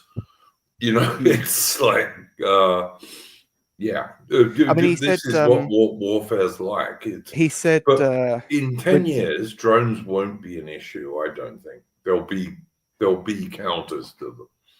I mean, he says that his point is that we won't be going back to a meat space war with trenches, and that modern warfare will be robotic, not human. I mean, there's definitely an aspect to that. You're never going to see like the mass use of infantry like we did. I don't think that's true. I don't think that's true. No, I really don't think that's true. No. Whether you're talking about ground robots, which I've seen a few demonstrated, look, they could have uses, but it's not going to fundamentally change warfare, because there will be weapons that come out which will destroy ground drones, just as there are going to be countermeasures and weapons that will destroy. But even then, those countermeasures are going to be drones. But even then, those countermeasures are going to be like highly technological. So it's still kind of maybe not specifically one ruled by drones. Maybe I just don't think you'll see the end of infantrymen when you see the end of warfare. And you're never going to see the end of warfare. The drones will be countered. Already, warships, for example, can counter most drones. They just can. Like British and American warships have been in the Red Sea. They've been attacked by loads of drones, and they don't get hit by them because they have pretty good defenses against relatively slow drones. I see someone in the chat saying the people using fiber optic cords, that has a very limited range. Yeah, it's got a very limited range, and if you've got a fiber optic cord running back to your position as the drone operator, you're going to get found and you're going to get killed by artillery or something. So yeah, none of it's going to change, in my opinion. I think this drone thing is it's a limited time thing, which is a big deal at the moment, but certainly won't be in 5 to 10 years. I mean, I think even if you take the white boys not dying in their wars thing out of the agenda, you've still got the problem that all the DEI policies and sort of the stuff that we rail against makes that space very difficult for them to actually operate in. Because like Raytheon, for example, really struggles to recruit new engineers. Yeah, it's I mean, I've heard from people specifically that have said that like they've got a guy in there who's entered that workforce and he's like 30 and he's the only person in there that isn't actually working into his retirement. Because the rest of them are also old. Anyone who is foolish enough to think that Janiquas are going to be good at tech is like, I'm sorry, you need to look at just like people in history. But the drone thing, I think, is it's throwing everyone off at the moment because it's a big deal in the Ukraine war. But I guarantee you, in 10 years, it won't be a big thing. We're going to have like the GGI equivalent of the Iron Dome deployed on every battlefield. Well, I think you're going to have electronic countermeasures on every vehicle, and you'll also on some vehicles, at least, you're going to have automatic guns that are going to be able to shoot these relatively slow flying things down pretty easily. Yeah, it will cost money, but it'll get done because that's what happens. There were in World War II, there was a battle between anti-tank guns and tank guns and the armor of tanks. then all through the Cold War, that continued. There was this battle between anti-tank weapons and tank weapons. And this is just an extension of that. And it's not going to go on forever with an advantage to the drones. It's not. Drones are not very fast. And they're relatively easy to shoot down if you have the right weapons to do so. The problem we have at the moment, like is in Western armies, there's almost no defense against them at the moment because we never thought about them. Mm. But you look at the Russians in Ukraine, and the Russians are becoming increasingly successful. 170 miles an hour, says pleb enforcement in the chat. Do you know what? That is slower than a World War II fighter in 1940. Still very fast for a drone, though. But it's very slow in terms of even a 1940 fighter. It really is. It's like this will get solved. I promise you it will. It's just we're all getting a bit obsessed with it at the moment. That's not to say that drones won't probably forever now be a thing in the military. They will, but there'll be different sorts of drones. Mm. Yeah. You know, it's like all of warfare going back to the ancient world is like one side, the defense gets an advantage, the attack gets an advantage, then the defense, then the attack, then the defense, then the attack. It's just the way it goes. And the time will come when drones will not be anything like the threat they are at the moment. I was quite surprised that, like, the IDF, for example, uses commercially available drones. That surprised me. Yeah, they use. Well, they're not that cheap though. The ones they use in the which is a DJI in military terms. Yeah, I suppose so. They're like 12 to 1,400 quid a pop. So. Which is cheap in military terms. You know, the military pays that for artillery rounds. You know, but you know they're hardly. I mean, the IDF's hardly struggling for funds. I mean, especially not right now. No. You'd think that with someone with as sophisticated of a military industrial complex as theirs, and the fact that they're so heavily tied into the American one, that there would be more potential there. But seemingly they're not using all of it yet. Look at something I find more interesting. Do you remember when the Ukraine war was quite early on? And the Russians started putting cages over the turrets of their tanks. And all the NATO and Western people were saying, cope cages. Yeah. Yeah. They were calling them cope cages. Even though we had them on our vehicles in... Well, we didn't, but the point I was just about to make was that the Israelis, from the whole going into Gaza and going into Lebanon and going into Syria as they now are, the Israeli tanks and armored infantry fighting vehicles all have cope cages. Funny that, isn't it? Yeah. Must mean they work a bit. Yeah. It's like there's just so much nonsense. Like, look at Ukrainian vehicles often have cope cages.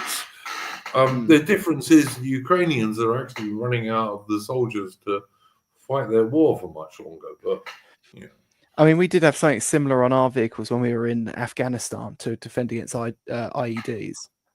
Well, we did, but they weren't on top of the. No, they were along the sides, yeah. But they do work. I mean, I remember watching a demonstration in how they worked. It was pretty amazing stuff. Yeah. Pleb enforcement says the drone swarm can hold territory. No, they can't, mate. Sorry. Well, I mean, it depends on the drone, doesn't it? I think we could definitely start seeing drones that could do that. A drone swarm cannot hold territory any more than a fighter squadron can. They can't hold territory. No, they can't. It's just not possible. A tank troop or a tank squadron on its own with no infantry can't hold territory. It just can't.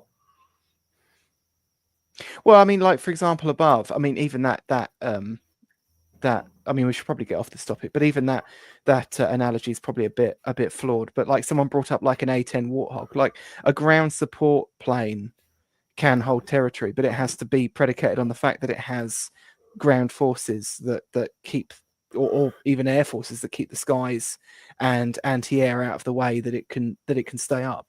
Yeah, it can't hold territory is the point I'm trying to make. If you've got like a range of hills and you cannot put infantry into that range of hills, you can have 3 A-10 squadrons. You can't hold it. Even if they could fly 24 hours a day, which 3 A-10 squadrons couldn't manage, you might keep 4 aircraft above the place. Maybe 3 A-10 squadrons, you might be able to keep 4 aircraft constantly above the place. You can't hold it. The enemy will infiltrate through. Absolutely, they will. But the only way you can hold it is put an infantry company on that range of hills, and they'll engage the enemy whenever they see them. And then they can call in one of these flights of A-10s to help them. But without the infantry, the people will get past. That's just the way it is. But yeah, I think we should leave this topic here. But anything else? I don't know. Mitch, you haven't said a lot this evening. You got something you want to add about anything we said this evening, not this war stuff we were just talking about? Dare I look up the topic of, are the Americans really our friends, when the American conservative movement has actually spent their time the past few days just scorning us, calling us cowards, or making cartoons saying that British fathers allowed the gang rape of our own daughters. That's the major message for the past few days. Because which I have. I hope I've really gone against that during this stream, Mitch. Yeah, no, but it's just like, it's more just asking like the age-old question: is like, how are the Americans really just our friends, or is it just? Well, I don't really see the MAGA movement. When you say the Americans, Mitch, do you mean the actual American people? Do you mean the American government? Do you mean MAGA? What do you MAGA, mean by that? Democrats, pretty much a vast majority of the political movements, by the looks of it. I will say that in this latest spat, I've seen a lot less cringe takes from the Americans than usual.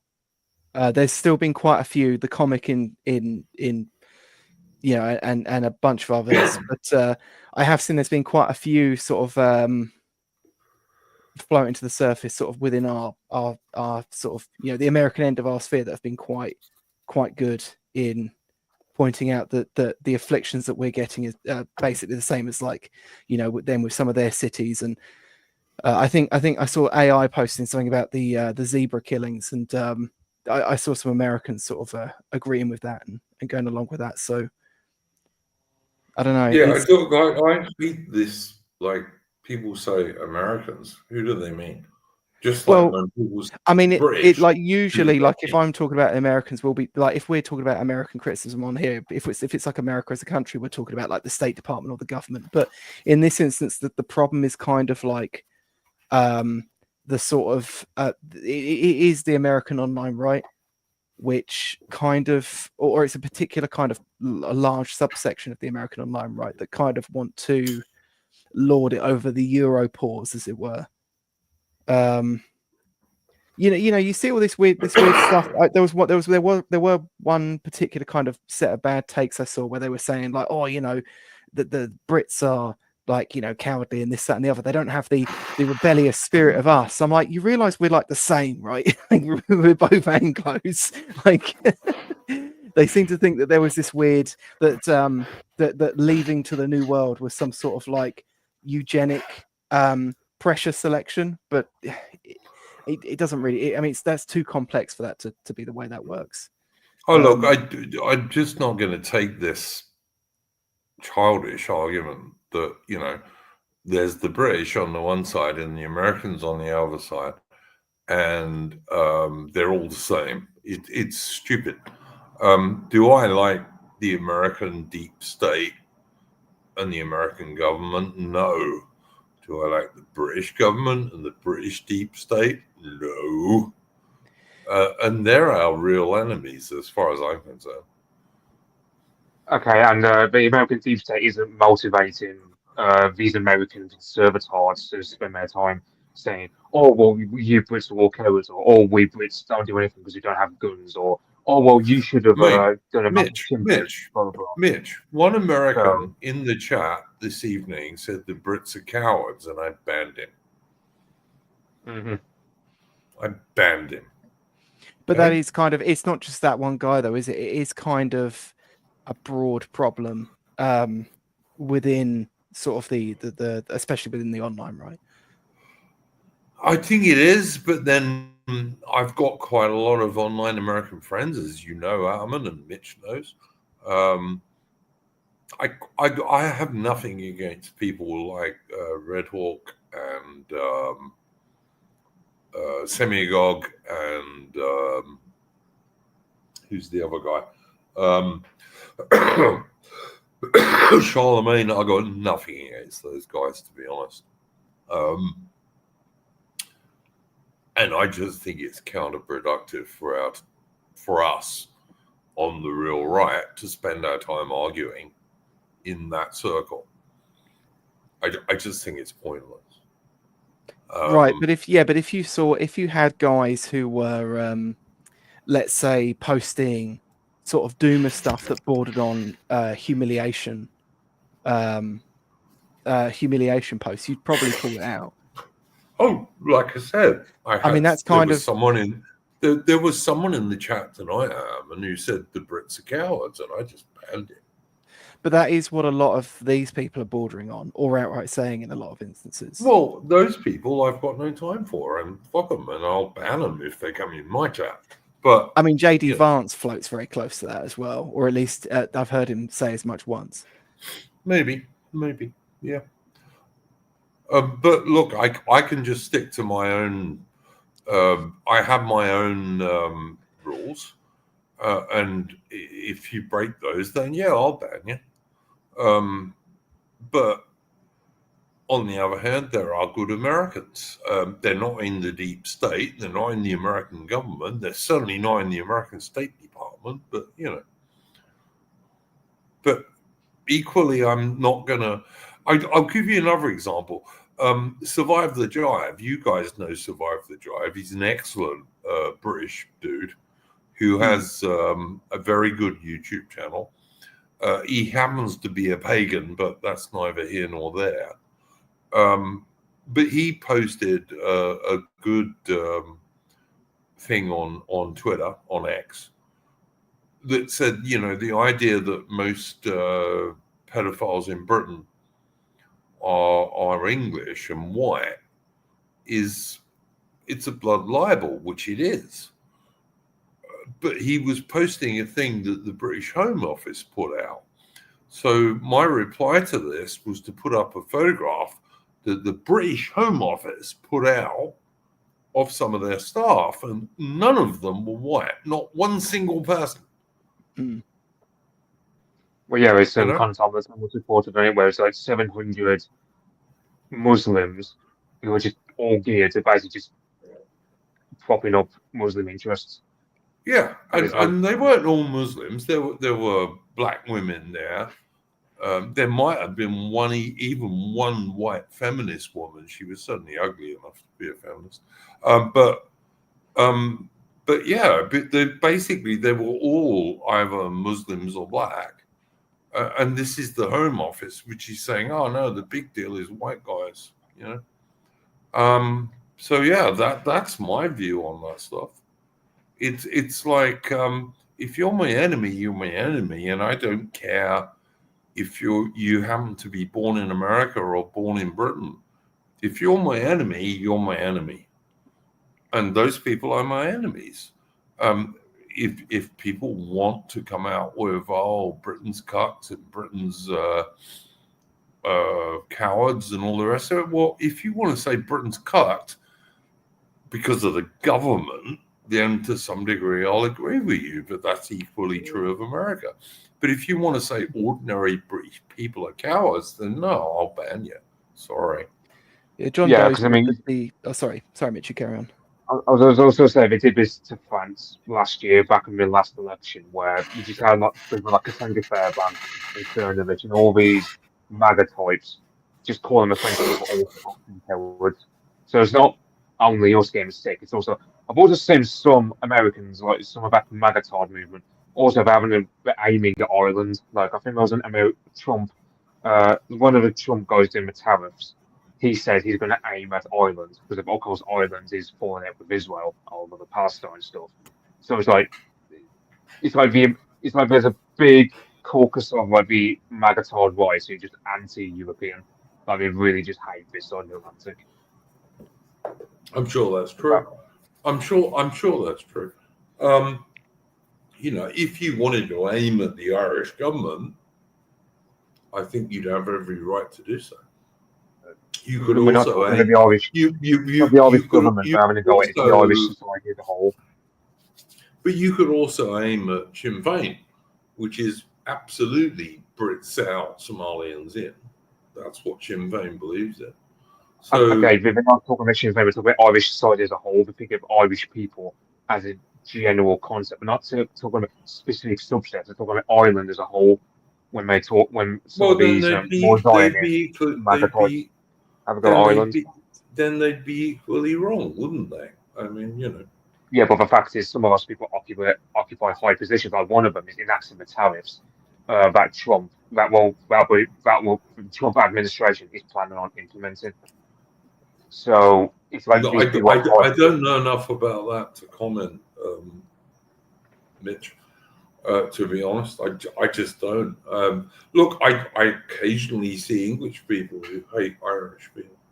And you know what? There are bad Irish people. There have been many bad Irish people. Are all Irish people bad? By no means whatsoever. Not at all. I have some Irish ancestors. Right, I think you're missing a point a bit. Well, I'm trying to say there are some high up like Zionist MAGA types who they have a hatred towards Ireland. But the Irish Defence Force did briefly stand up to the Israeli Defence Force, and you're not allowed to do that, of course. Yeah, that's the thing, right? So you've got, I suppose you've got Trump, who's quite Anglophilic, so I'll go soft spot for Trump in that way. But there's a lot of people in the MAGA movement who are just anti-Europe. Like, for example, you've got, I think his guy's name was Rutnick or something like that. I mean, you've got a lot of people like Cassandra Fairbanks and others who hate the French, even though without France, well, every sensible person hates the French. But I mean, okay. I'm not being totally serious. Yeah, I was going to say.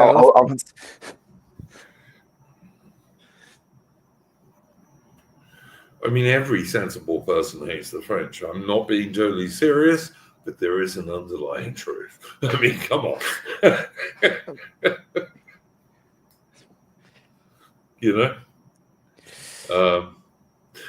Look, I'm an Englishman. I can't help not really loving the French, to be honest. Although there are some cute French girls, I will say. So, but yeah, I don't know, guys. I just think sometimes we get so inside our little sphere that we miss the wider picture, I would say to some extent, I think Homeland Party do this a bit where they'll endlessly go against, let's say, so for example, they were massively pro Rupert Lowe when he was basically saying, let's do mass deportations and so on. Like, he was basically saying some other magic words, but then because Rupert Lowe is basically just like a boomer civ nap top. He's not really on our wavelength. I mean, some of the Homeland Party types turn against him. It's just like, I do feel like Homeland Party types, I understand why they're having a go at reform, because if Homeland Party is going to be recruiting, they're going to be recruiting disgruntled reformers. But at the same time, it's also, well, it's not exactly the greatest time to have a go at reform 24/7 when it's like, at the end of the day, Homeland Party is going to be like 20 years before they get a single seat in Parliament, because that's just the way That is my main point about the Homeland Party. We can't vote for them. You know, if they're good guys, and I hope they are, I know very little about them, apart from what you guys and Morgoth earlier told me about them. And good. If they're good guys, great. But at the present time, come the next general election, we won't be able to vote for them. So we got to vote for somebody, because not voting lets the other guys in. So as far as I'm concerned, at the next general election, I'm going to vote reform, just like I did at the last one. I'll probably, what's worse, a Frenchman or French Canadian? Well, the Frenchman. Yeah, I was going to. I'll say in a sense, I can respect the Quebec swap because not the people in Quebec, because they've actually tried to keep their identitarian. I can respect that in them, and they're kind of like the French version of me in the sense that they're very autistic about keeping their version of French as close to actual French as possible. Whereas, for example, someone from Quebec will say "la fin de semaine," whereas in France they say "le weekend." So I can like that. I can respect that sort of cultural conservatism, whatever you want to call it. All I can say is I had a good French Canadian mate back in the 90s whose dad went across on D-Day with a French Canadian regiment to Normandy, and he had the most beautiful 1940s Citroen with running boards that I was lucky enough to get driven around in quite a few times. So, yeah, and he was a good mate of mine, but he was a good guy. Yeah, as for the Frenchman part, and also at one stage he was married to a New Zealand woman, surprisingly enough. As I was going to say, in regards to the Frenchman part, I mean, there's a Frenchman on Twitter, Pascal Emmanuel Gobry, I think his name is, something like that. Yeah, I mean, that's pretty much my image of a French. At least, like, they love taking a piss over us. I love taking a piss over them. Yeah, it's just a thing that's gone on for many hundreds of years. So that's all. It's like, for example, when we're going about they might go on about 1066, but then I just go, okay, well, we burnt half your country during the 100 Years' War, so we're even. Yeah. Yeah, and the Duke of Normandy came over to England, and eventually the Brits went back to Normandy. So it's a very long rivalry, and it's kind of funny these days because we're not seriously going to end up fighting each other anymore. But I think it's quite healthy actually, and have a sense of humor basically. But yeah, that's what I think. Someone's asking you why you have a Goddard's Bloom pick, Mitch. Because I like Godfrey Bloom on the whole. I think he's very sensible. Yeah, I don't agree with everything he says, but much of it is very sensible. Yeah, I couldn't include the whole I can include the whole picture, but basically it's like I think it's like an 1880 somewhat pattern sword he's holding, and basically like a memory TV meme, but with Godfrey Bloom. And I thought, and it's like because I don't know, I thought we were going to discuss Millennial for a brief bit, but but it's not really next week, mate. Yeah, I was just saying I like Godfrey Bloom on Millennial because he's the one I always watch live. Like the others, I generally watch after they're done. But Godfrey, I always catch him live. Well, I plugged Millennial this year on my X account every day until after New Year's Day. And yeah, we'll talk about that a bit next week if you want to, Mitch. Someone's asking if the French Canadian was a woman. No, he was a mate. I said he was a mate, so he was a bloke. And I also said he was married to a New Zealand girl. So there you go. All right, guys. Before we close, any final thoughts, Alan? No, nothing from me. Anything you want to plug, mate? No, nothing at all. Not this Mitch, week. any final thoughts or anything you want to plug?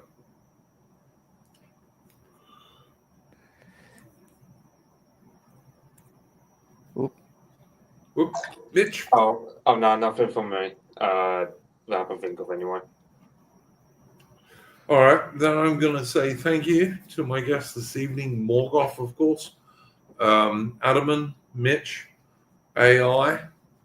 Thank you all for joining us. I wasn't going to stream this week at all. I was going to leave it all next week, but Adaman wanted to do a stream, so I said, yeah, okay. Yeah, it was a surprisingly busy week. We didn't even get into talking about the Indian H-1B stuff that deeply. No, not really. Although I think that's more to do with America than Britain, isn't it? Yeah. To be fair, I mean, we can talk about that a bit next week. I have a request to do a stream. Well, not to do a stream, but to have a section on a stream about the killer of the American health CEO in the USA, and we will do that next week. I didn't think tonight would be the right time to do it because was basically a stream about the so-called grooming gangs, which are really child rape gangs, and the continuing British cover-up about that. That's what tonight's stream was about. That's why I did it. Next week we'll talk about different subjects again. Thank you very much to my guests this evening. Let me just check that we didn't get any super chats. No, we didn't. Just to answer the question of what sword it is, just looked it up. 1897 pattern sword. Infantry officer's sword, Mitch? Believe so. It would have been. It would have been because there wasn't a cavalry sword from that point. So yeah, all right. Funny enough, I've been talking about swords with a friend of mine who's trying to buy a sword for her dad. But anyway, yeah. Thanks to my guests, and I'm going to play us out with a tune if it works. Let's see if it works.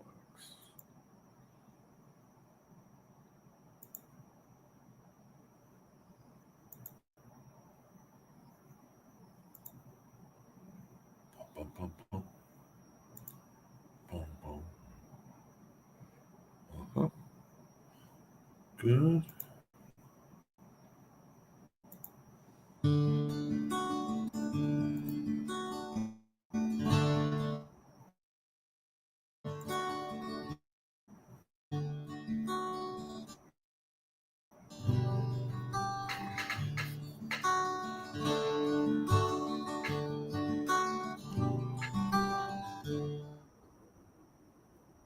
Boldly dictating a crooked smile while you fed us lies. You didn't trust your own persuading.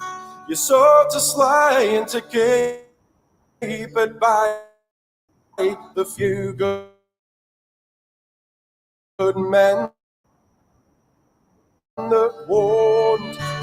I beware.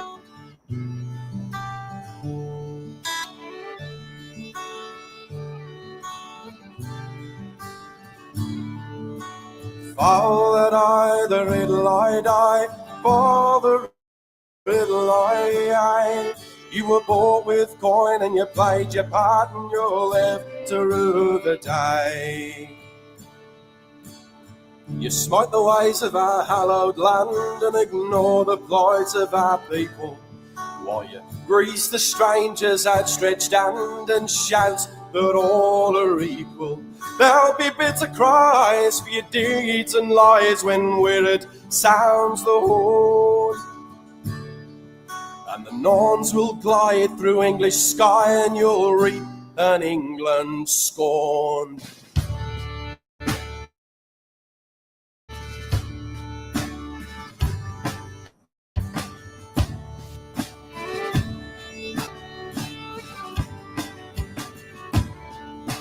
Oh, were I the I, father it'll I.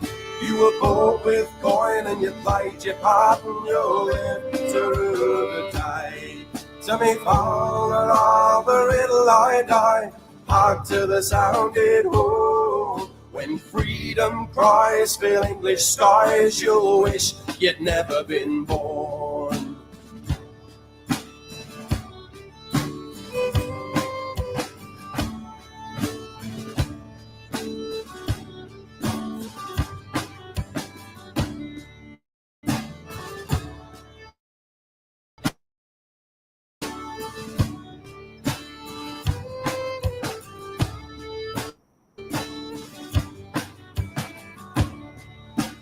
Father, either it'll I die, father, it'll I.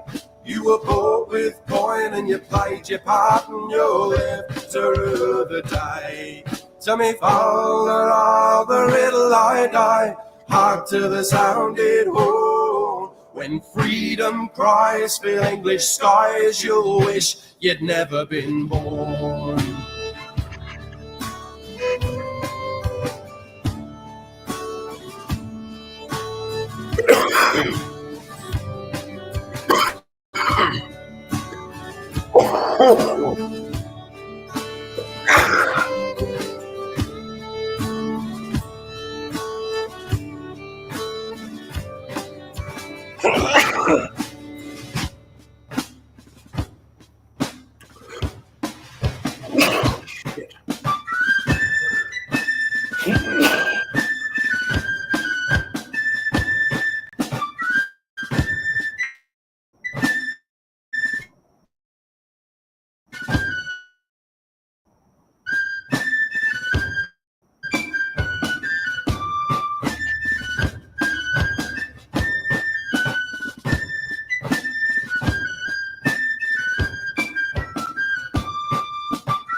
Oh, shit.